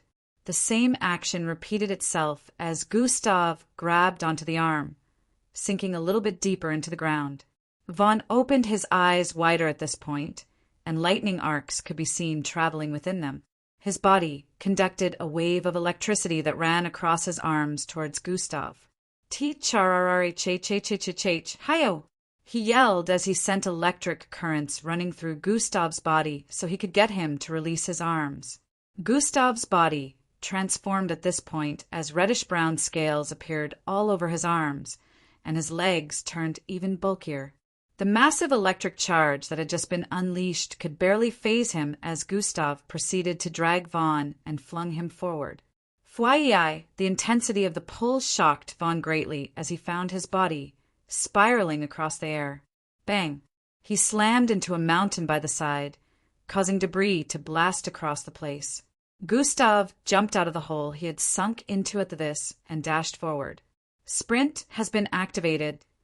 Thwaiwai, his figure darted and appeared instantly in front of the same place he had sent Vaughn crashing in as his fist swung forward. Vaughn reacted by pushing himself out of the hole as quickly as he could to dodge Gustav's attack. His speed was still able to contend with Gustav's, even with sprint activated. Bang! Gustav's fist slammed into the mountain, causing cobwebs like arcs to spread across it as chunks and boulders came crashing down. Gustav moved quickly to the side and pushed both hands forward to grab Vaughn before he could get away. Vaughn gritted his teeth and pushed his hands forward as well, causing both of their palms to get locked in a power grip. Gustav pushed forward, causing Vaughn to start sliding backward. Just this action alone had proven Gustav to be superior in strength, but Vaughn kept releasing electric currents to numb Gustav. Gustav pushed him down, causing Vaughn's knees to buckle as he slowly descended with his knees close to kissing the ground while still trying to push Gustav back. The ground cracked from the sheer intensity of the power brawl between both of them. How can he be this strong? I am among the highest in terms of brute strength among the final year cadets. Vaughn could not believe his eyes as he saw Gustav easily overpower him. He could see the glint in Gustav's eyes, which depicted that this wasn't difficult in any way, and he was enjoying this moment. I will not accept such humiliation, Vaughn shouted out before his knees could touch the ground. All of a sudden he began transforming. Silver-colored scales appeared all over his body as a 16 inches long horn green out of his forehead, and his body increased massively in size. Grrrrrrhhhhh, he growled loudly as a pair of wings grew out of his back, and his arms transformed into that of a beast with claws. He looked down at Gustav while still growing in size as he kept holding onto his palm. At this point he had grown up to 20 feet tall, even with Gustav's height had reached 8 feet, looked like a dog standing before an elephant. Gasps could be heard from the spectators' area as the cadets stared with looks of amazement. This was nothing new to the final year cadets, but the second years had never witnessed such transformation before. Dash, isn't that a rare lineage-type bloodline? Some of them seemed to have recognized Vaughn's form, even though they had never witnessed it because, at the moment, Vaughn looked like a silver-scaled dragon. Electric arcs swam around his body as he pushed down on Gustav's palm with intensity, causing the ground to blast further open from the force. Gustav, too, hadn't expected this, but he held his own despite the massiveness of the form Vaughn had taken. His legs buckled a little, but then he managed to adapt to the change in strength and held the massive paws upwards. How is this possible? Even after taking my lineage form, he is still able to contend with me in terms of strength? Vaughn's mind was spiraling from the shock and humiliation he felt. He initially thought he wouldn't have to use all of his strength to battle Gustav, but now that he had even transformed, he couldn't believe Gustav was still able to hold on. Teeth charrrrrhhh, a lightning bolt suddenly descended from the sky and landed right on Vaughn. The second years thought this was going to be the end for him, but then...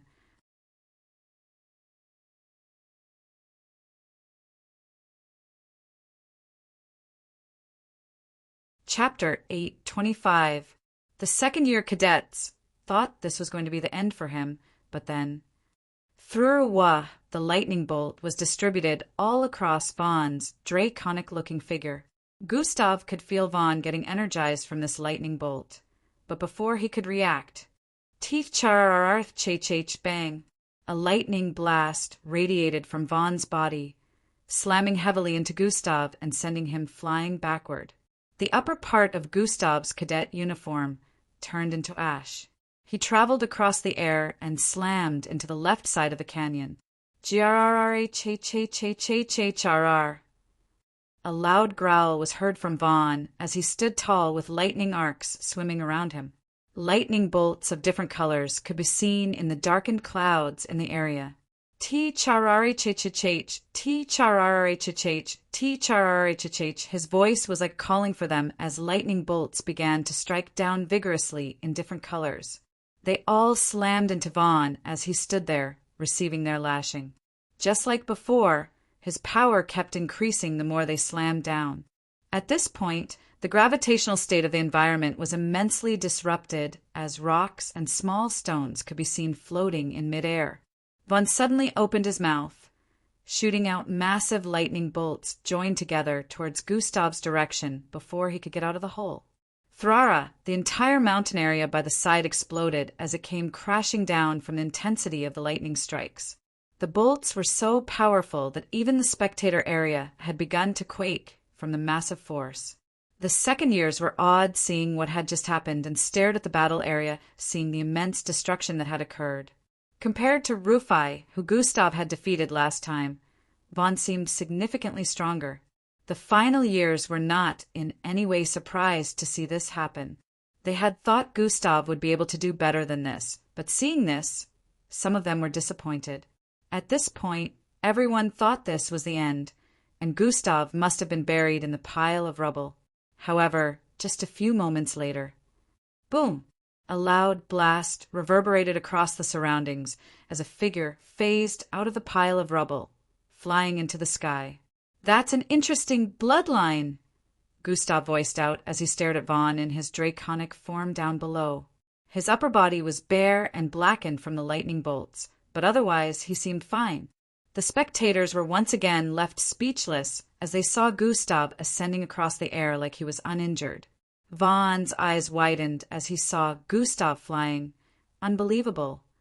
Even if that didn't kill him, it would have come close, but he seems fine. Vaughn gritted his teeth as his wings spread out and flapped. Fwai'i, the flapping of his wings, sent wind flying across the vicinity as he ascended straight into the air, arriving in front of Gustav. "Hiya!" Vaughn screamed out, causing lightning bolts to gather in his mouth as they blasted out towards Gustav once more. Swerving towards the side in midair, Gustav flew forward with speed, arriving beside Vaughn as he sent his fist flying towards Vaughn's side.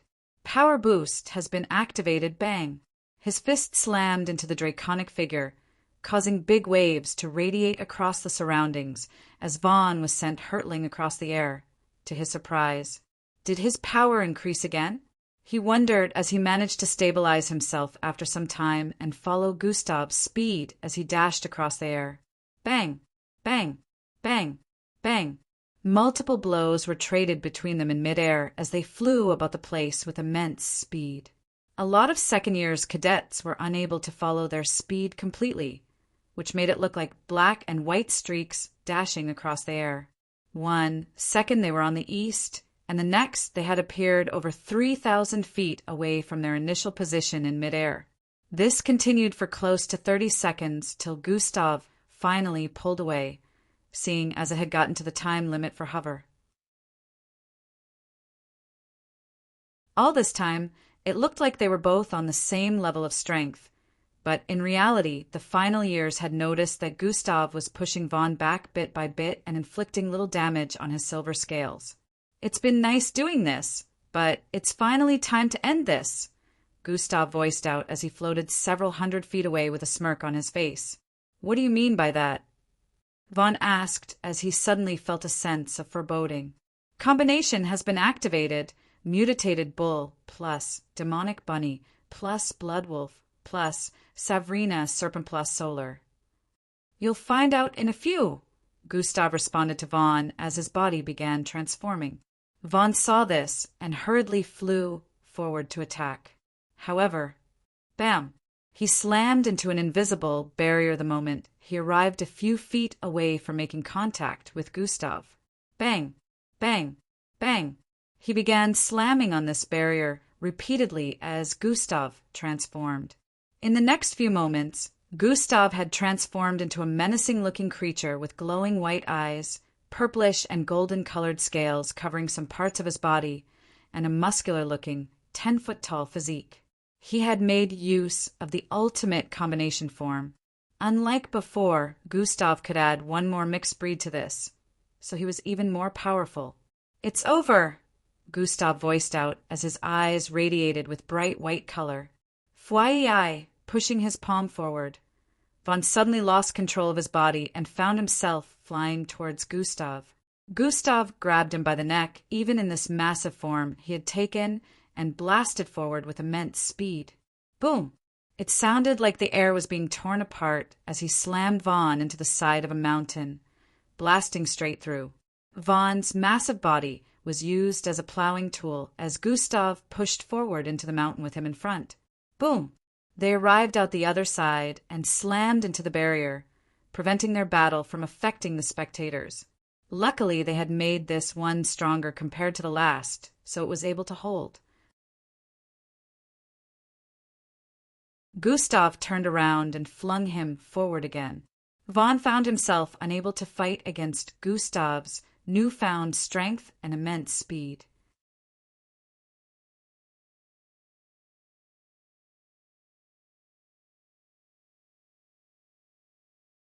Chapter 8:26.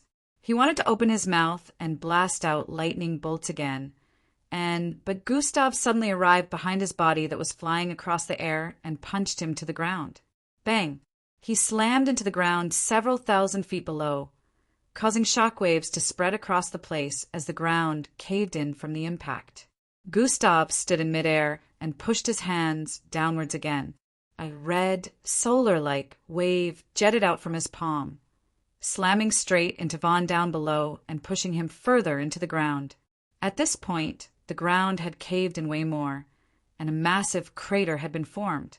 Von could feel the intense, red, solar-like wave tearing open his scales and penetrating through as his body kept getting pushed deeper and deeper into the ground. He screamed in pain as he found himself unable to fight against this power in any way. Fwai, Gustav suddenly descended with speed, falling faster than a shooting star. Bang! He landed right on top of Von, causing a loud, bone-cracking sound to ring out across the vicinity. At this point, Von's silver-colored scales were soaked in blood in some parts, while in other parts, they had completely been torn off his body. Gustav looked down at Von's face as he stood with one leg atop Von's head and the other on the ground. Von was still conscious, but Gustav had stomped his face into the dirt. "Will you forfeit yourself, or do you still want more?" Gustav asked with an aloof expression displayed on his face. "G-H-H-H-R-R-H-H-G-T off M-E." Von's muffled voice could be heard coming from underneath. I guess I've been too lenient," Gustav stated as he took his foot off Von's face. He jumped slightly and landed on Von's back. Gustav proceeded to squat slightly and grab hold of Von's pair of wings with both his hands. Von's eyes widened as he felt Gustav's firm grasp on his wings. He tried to shake Gustav off, but unfortunately he was too weak to do so. What Areyou? He was about to question Gustav when he was cut short. "This will give you enough motivation to give up," Gustav said before pulling both wings fiercely. A loud, ripping sound reverberated across the environment as the wings were torn off Von's body. Kair har.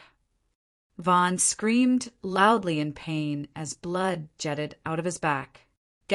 Sounds of shocked gasps reverberated across the place as the spectating cadets stared with frightful looks. They couldn't believe what had just happened.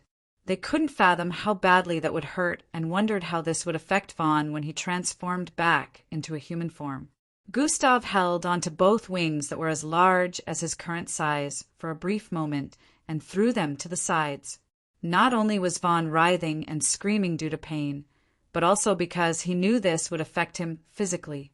Damage like this would affect his lineage bloodline, and even using high-grade recovery pills will be unable to heal him for a very long time.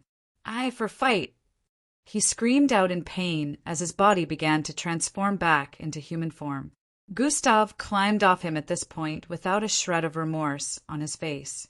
The instructors quickly deactivated the barrier and moved into the battle area to cater to the injured Vaughn. Gustav deactivated the ultimate combination form and leaped out of the canyon. Fwaiwai! Bam! He landed several thousand feet ahead of where the spectators were situated. They cleared the way for him as he walked forward with an expressionless look.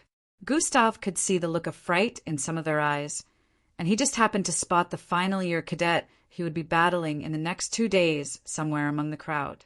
A smirk appeared on Gustav's face as he stared at him for a moment while still walking away.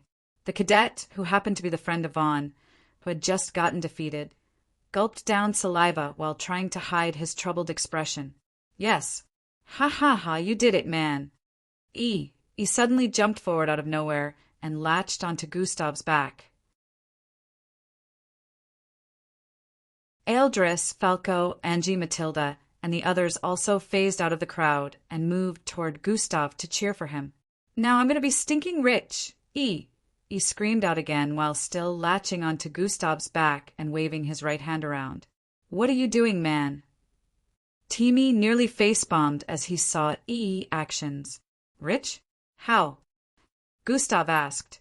He got off Gustav's back at this point and laughed lightly.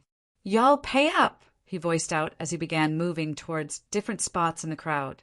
The final-year cadets who had bet with him had looks of disappointment as their faces squeezed up. Don't forget my share.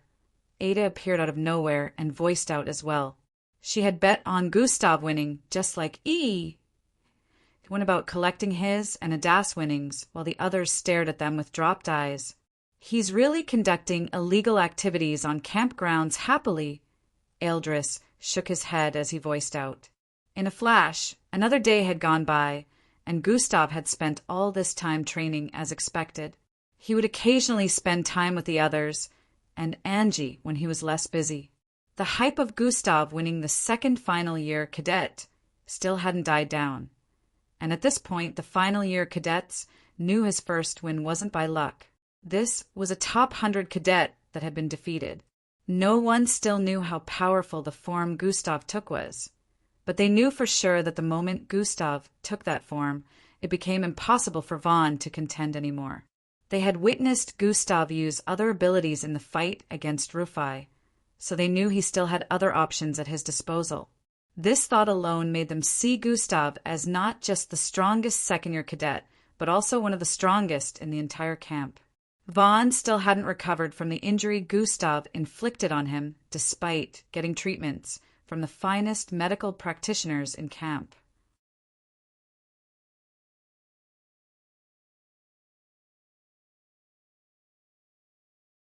Chapter 8:27. According to them, Vaughn would take 3 months to fully recover. Gustav had heard about this, but he wasn't bothered. Instead, he researched Vaughn's type of bloodline and discovered it came from a family called the Vertigons. They all had this lineage bloodline with the ability to take a kind of draconic form and use different abilities. Just like the fairy tales of old, some could spew fire from their mouths, some could breathe frost, and Vaughn's side of the family was able to release lightning bolts. Gustav was really intrigued about this type of bloodline and disappointed about being unable to acquire it. If Vaughn suddenly lost his bloodline, everything would point to him. It wasn't sensible to try acquiring the bloodline of anyone in camp just because they offended him. However, he had decided that if they met up and Vaughn tried to get on his nerves in the real world, he would take his bloodline. What a waste, Gustav said internally as he sat on his bed after putting away a book he got from one of the MBO libraries. This bloodline would have been useful because lightning could amp up the strength of the owner, and even the speed was contending against sprint. Gustav reckoned that one could even get faster the more they were charged up, and there was also flight ability. Tomorrow was the day Gustav would be battling the third final-year cadet, and this one was 2 ranks higher than Vaughn. They were also best friends, since they were always seen moving about camp together. At this point, most people believed this final-year cadet would most likely lose to Gustav, too, so they were not really skeptical it would go differently. Rank 72 wasn't too far from 74. They were mostly looking forward to Gustav's fourth duel, which would be with a top 50 final year cadet next week. In a flash, the night went by and the next morning arrived. The morning routines went by quickly and the time for the duel arrived. Thompson batch. Explosive bloodline. Interesting. Gustav recalled the information on this particular final year cadet as he moved towards the location. In a few minutes, he had arrived and began to wait for his opponent while cadets had arrived at the venue to spectate once more. Maybe I should have asked both of them to battle me together, Gustav thought aloud as he waited in the venue. 10 minutes turned into 20, and before everyone knew it, 30 minutes had gone by, yet the opponent hadn't arrived. Chatter, chatter, chatter. The spectating cadets could be heard discussing the opponent's failure to show up in the background. Dash, looks like he won't be showing up. Wow, what a final year disgrace. Dash, can you really blame him? I wouldn't show up after witnessing the battle 2 days ago either. Dash, I had hopes, but after 40 minutes of waiting, a person could be seen walking toward the instructor in charge of supervising the duel. He whispered something to him, and the instructor moved towards the middle of the battle area after a few moments. Thompson batch will not be showing up today due to processing a sudden breakthrough that came at the last minute, the instructor voiced out. The date of the duel will be moved indefinitely till both parties are fully prepared to duel again, he added with a loud tone. The loud chattering sounds became even louder as some of them voiced their disappointments. Gustav wasted no time in leaving the scene after this was announced. He wasn't necessarily bothered by this outcome or anything. Both cadets that intended to humiliate him had been paid by in kind. Vaughn was severely injured, while Thompson would be unable to show his face anywhere in camp without hearing excessive, degrading discussions about him in the background. Although the instructor had said he was undergoing a breakthrough, no one believed this information. They believed it was just a cover-up, and Thompson had chickened out at the last minute. No one could really blame him after seeing the state he put Vaughn in, but they still felt it was cowardly for a final year to chicken out at the end. But it was still better than receiving an injury that would last months before it could be recovered. Gustav decided to go back to training after this. Even though this was an unexpected development, he didn't think the number 36th cadet on the final year rankings would be a no-show. This was the person he would be facing next week. So, in the meantime, he decided to focus on his training. At this point, only 2 weeks were left before he would be assigned his next mission. In the intergalactic space, a figure floated above a spherical blue mass that could be seen in the distance. Yeah, I'm back. Dash, I thought you were joking. It's been a while. It won't be bad to stop by for a while and also check out that case. Dash, well, what are you waiting for? Come straight to me. Sure, but I think I see something. The figure floating in space seemed to be communicating with someone through a communication device. Dash, what is that? Nah, it's nothing. Must be my eyes. Dash, do you have your disarming amulet with you? Yeah, why do you ask? Dash, I thought you lost it again. You're fond of that. Hey, now, it only happened once. I wouldn't want to be stuck outside, he voiced out as he flew downwards while bringing out a rhombus-shaped tool. Truin, a blue formation appeared all around the bluish-colored planet he was flying towards. A small hole appeared in the part he was flying towards, and he flew straight through the hole, which closed back in the next instant. The blue formation surrounding the planet disappeared in the next instant, as did this figure. Boom! What sounded like a sonic boom reverberated across space in the next instant.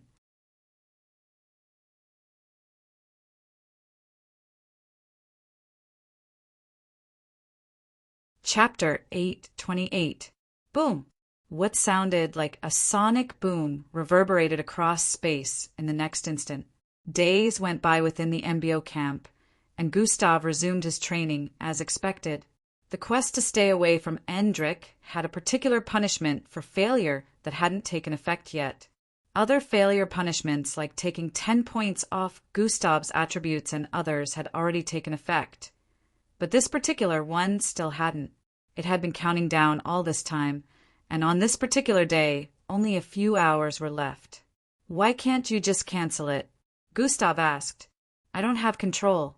The moment you decided to fail the quests, there was no way to escape the punishments that would come with it," the system voiced out in his head. "This is annoying. You shouldn't have issued the quest in the first place," Gustav responded to the system. I needed to keep the truth away from you." "Don't worry, it'll provide you with assistance when you get teleported away," the system said with an apologetic tone. "It's a good thing I already told the instructors I will be unavailable today. It would have been difficult to explain my disappearance had this punishment not been on a timer," Gustav said once more.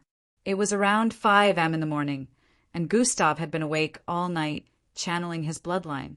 In front of him was a notification that displayed a timer for one of the system's punishments. Punishment: survive in an unknown part of the Shardishi planet for 24 hours. Punishment will begin in 234 HRS. Gustav wanted to facepalm, knowing there was no information on this planet anywhere within the MBO camp, so he was just going in blindly. He didn't know that the system had already scanned the MBO camp beforehand to pick a place unknown before it added this to the list of punishments. Right now, Gustav was just waiting till the appointed time. He didn't know what he would be facing there, so he had prepared himself for the unexpected. Gustav filled even his storage device with different items, ranging from survival tools to small technological items. In a flash, hours went by, and the set time finally arrived. Love. 2-1. Gustav looked around at the last second before. Zing. A bright flash of light encapsulated his figure, and he disappeared the next instant. At the same time he disappeared, drills had started for the day in camp. Fortunately, Gustav had also told his friends he would be unavailable, so no one would be coming to knock on his door in the next 24 hours. Everyone believed he was probably reaching a breakthrough point in his bloodline channeling. Gustav found himself standing under a starry sky in the next few moments. The stars in the sky were clustered together in various formats, taking different shapes with some forming weird imageries due to that. Some of them were large to the point where they looked like miniature moons. The entire environment was covered in transparent pinkish fog and floating flickers of white light. The visibility of the environment was greatly lowered due to this, and the white lights within this world of pinkish fog looked dense. Gustav looked down and could barely see his foot. The pinkish fog was denser closer to the ground, and lighter the higher one looked. On the western part of the skies, 2 gigantic blade-shaped moons could be seen positioned right beside each other. For smaller spherical-shaped moons could be seen by their sides, and every small moon was of the color indigo, while the bigger ones were lighter with a shade of blue. There was no doubt that Gustav was currently in another world. "No oxygen," Gustav voiced out. The air felt murky and stagnant when he tried breathing earlier. Fortunately, Gustav had already pictured a scenario where this was a probability, so he took a shot of a drug that provided the lungs with enough oxygen to last him 12 hours. When the 12 hours were up, he would take another shot of the drug, which would make it possible for him to stay here without breathing for the next 12 hours he was supposed to be here. Another thing Gustav considered was the gravitational force of the planet. So at the moment, he had a custom-made backpack that would assist him in staying on the ground if the gravitational force was similar to that of Earth's moon. After looking around and seeing nothing else in the distance, Gustav decided to start walking. With every step he took, pinkish dust would scatter underneath his feet, causing the pinkish fog in the surroundings to increase. Gustav could sense that the gravitational force was a little different compared to Earth, but it wasn't like the Earth's moon either. God Eyes has been activated. Gustav's vision traveled very far as he looked up ahead to observe the surroundings. Right now, he could see as far as 60 miles, and there was nothing noticeable in the environment. He looked east and west as well, but still there was nothing. After walking for some time, Gustav stood in place. "I only have to survive. Who says I have to move around for that? I could just stand still in one place," Gustav voiced out. "You can't do that," the system stated. "Why not?" The punishment just asked me to survive, Gustav questioned with a look of confusion. Remember I said I would help. I will pass on some information about this planet to you right now, the system said. In the next moment, Gustav's eyes turned listless as information began to flow into his mind. After a few seconds, he returned to normal. Oh, so that is why I can't stay in one position, Gustav voiced out while looking at the ground. Below his kneecaps area was densely covered in this pinkish fog that he could barely make out the ground. It's better to find an higher ground first, the system added.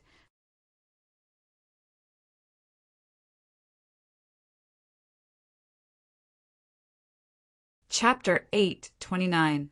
It's better to find an higher ground first, the system added. Well, judging by the size of the planet from the information you gave me, that is going to take some time, Gustav voiced out as he looked up ahead. I guess it's time to fly. I need a better outlook on the surroundings, Gustav voiced out. He would have just activated sprint and zoomed off, but due to the bad visibility of the surroundings, flying would be better for him so he could see from a higher point of view.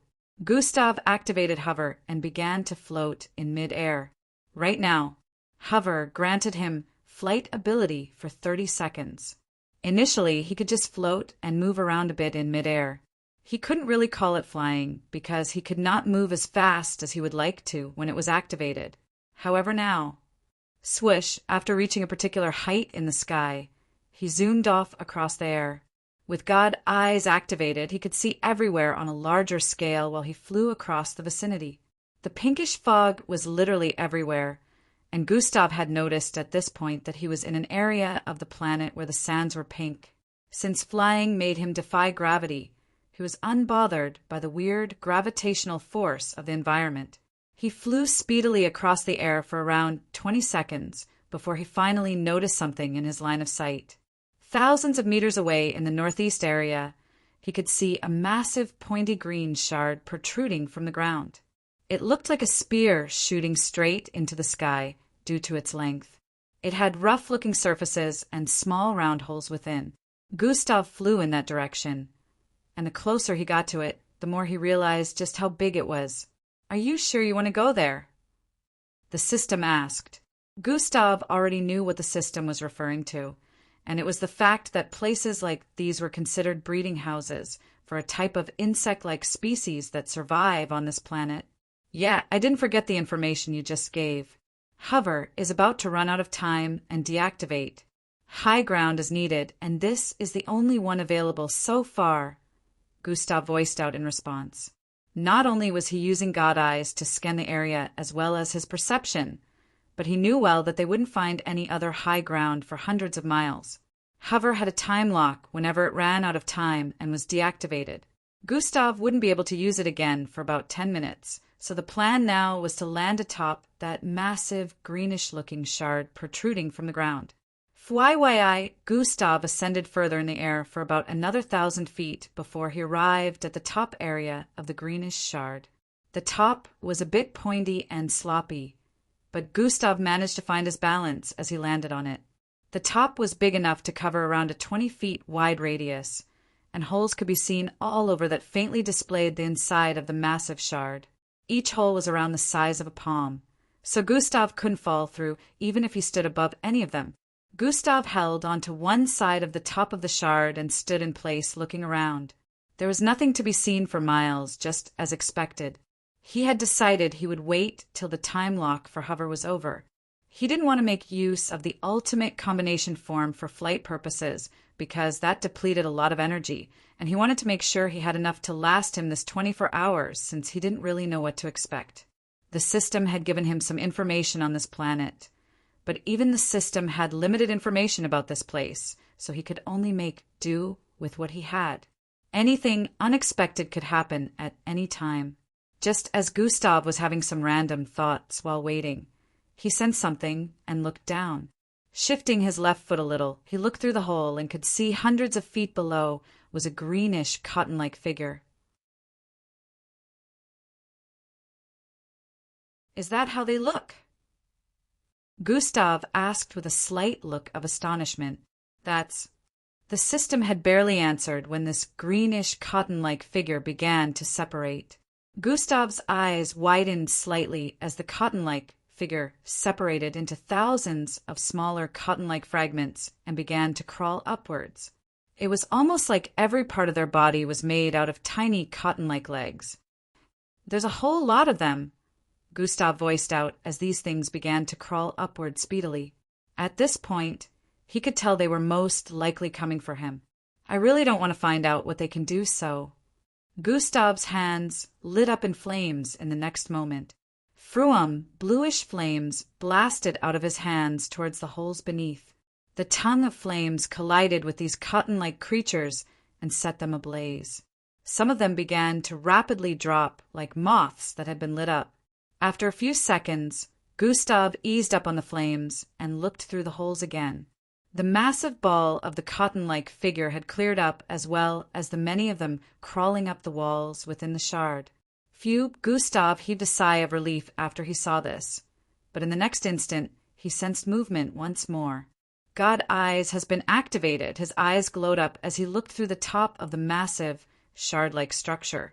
Gustav's eyes slightly widened as he spotted these same greenish, cotton-like figures far beneath the shard-like structure. They were clustered together and pulsating like a heart, so much that it gave one the creeps. Unlike the small numbers Gustav saw them in earlier, this time they were way more numerous.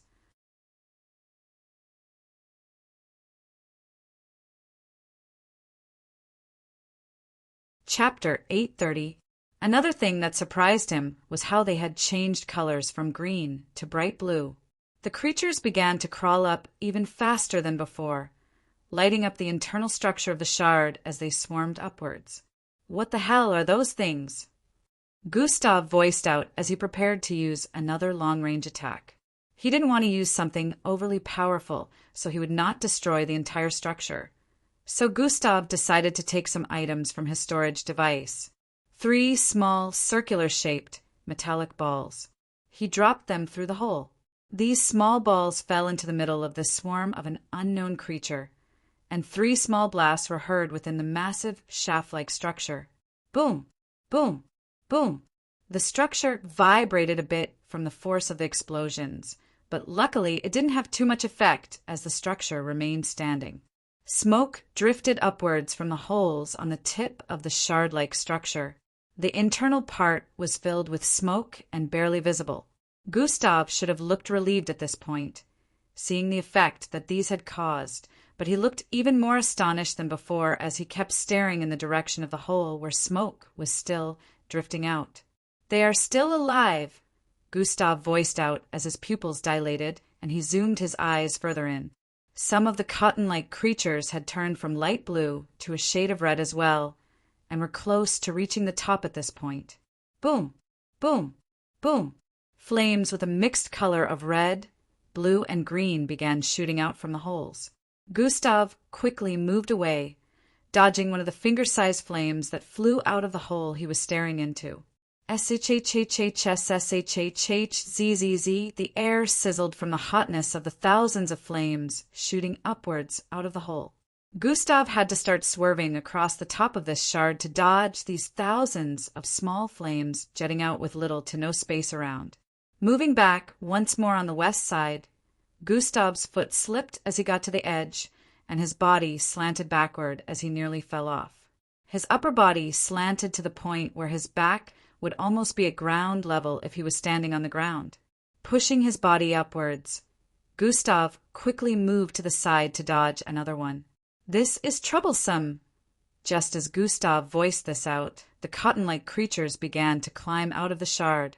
They instantly headed for Gustav as they piled up on each other in different sets of swarms. An atomic blade appeared in Gustav's hand as he began to swing them across the place. Swai slash. He was finally using an attack that affected these creatures as the atomic blade disintegrated the ones it made contact with as he swung out repeatedly. Host has killed alien life form Garglewort plus 5,000 EXP. Host has killed alien life form Garglewort plus 5,000 XP. Host has killed alien life form Garglewort plus 5,000 XP. However, Anyone that was not snuffed out instantly and only slightly damaged would explode. Gustav found himself nearly falling off the top of the shard again as the first explosion took him by surprise, which triggered others as well. On the part of the shard Gustav was standing on, cracks appeared, and in the next moment he had his foot stuck in a hole that had been created due to the top giving away. Ugh! Gustav groaned as he felt stings on his left leg. Toxins have infiltrated host bloodstream. Toxins have infiltrated host bloodstream. Toxin immunity has been activated. Toxin is being analyzed. Gustav pulled his leg out in the next instant and could see many of these gargleworts latched onto his leg. Gustav covered his entire left leg in milky-colored light, knowing flames wouldn't harm them as he shoved them off. They began disintegrating into nothingness, and more notifications popped up in his line of sight. Gustav's leg was now freed of them, but not only had it turned green, but he could also barely feel his left foot, and many more of the gargleworts were headed for him in such outrageous numbers they had formed what looked like balls of cotton the size of a human. Going down might be the best option now. It'll just destroy this entire structure, Gustav voiced out as he decided not to hold back anymore. You can't do that, the system responded in his head. Why not? Gustav asked with a slightly annoyed look. Look down, the system started with a tone of urgency. Gustav turned his face to the side and looked down. The pinkish fog had turned red, and just like it was when pink, it was denser the closer in proximity it was to the ground. It started. Gustav voiced out. He nearly face-bombed at this point because the timing couldn't be any worse.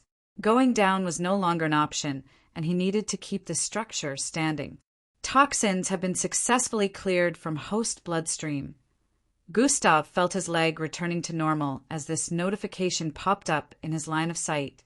All right, enough of this. It'll just make my high ground then, Gustav voiced as his entire body glowed up with milky-colored light. Boom! A wave of atomic disintegration energy phased out of him, obliterating all the gargleworts in the vicinity. But, unfortunately, the part of the shard Gustav was standing on wasn't spared. As the blast of milky light disintegrated everything in the vicinity, a quarter of the top part of the shard-like structure also disappeared. Fwai-hi! Gustav began to fall at this point into the shard-like structure where more of these creatures could be seen hiding. His body bloated as his skin turned green. The moment he arrived within the middle part of the shard-like structure, he stuck his fingers into one of the holes, which prevented him from falling farther in. Placing his other hand on the internal walls of the shard, icicle-like rocks began to shoot out of the wall. Kral krol krol.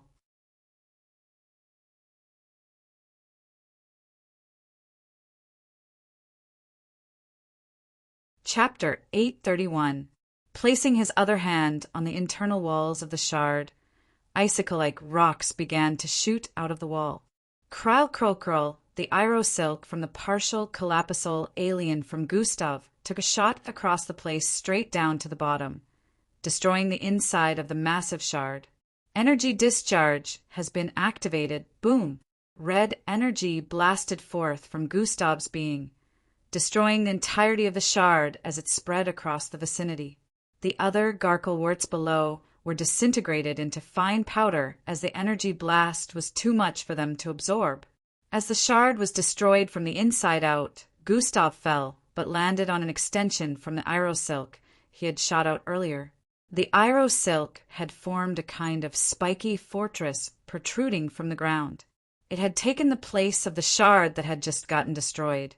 Gustav held onto it and allowed the icicle-like rocks to multiply immensely, which allowed them to shoot further into the ground and form an even sturdier fortress as he stood atop it.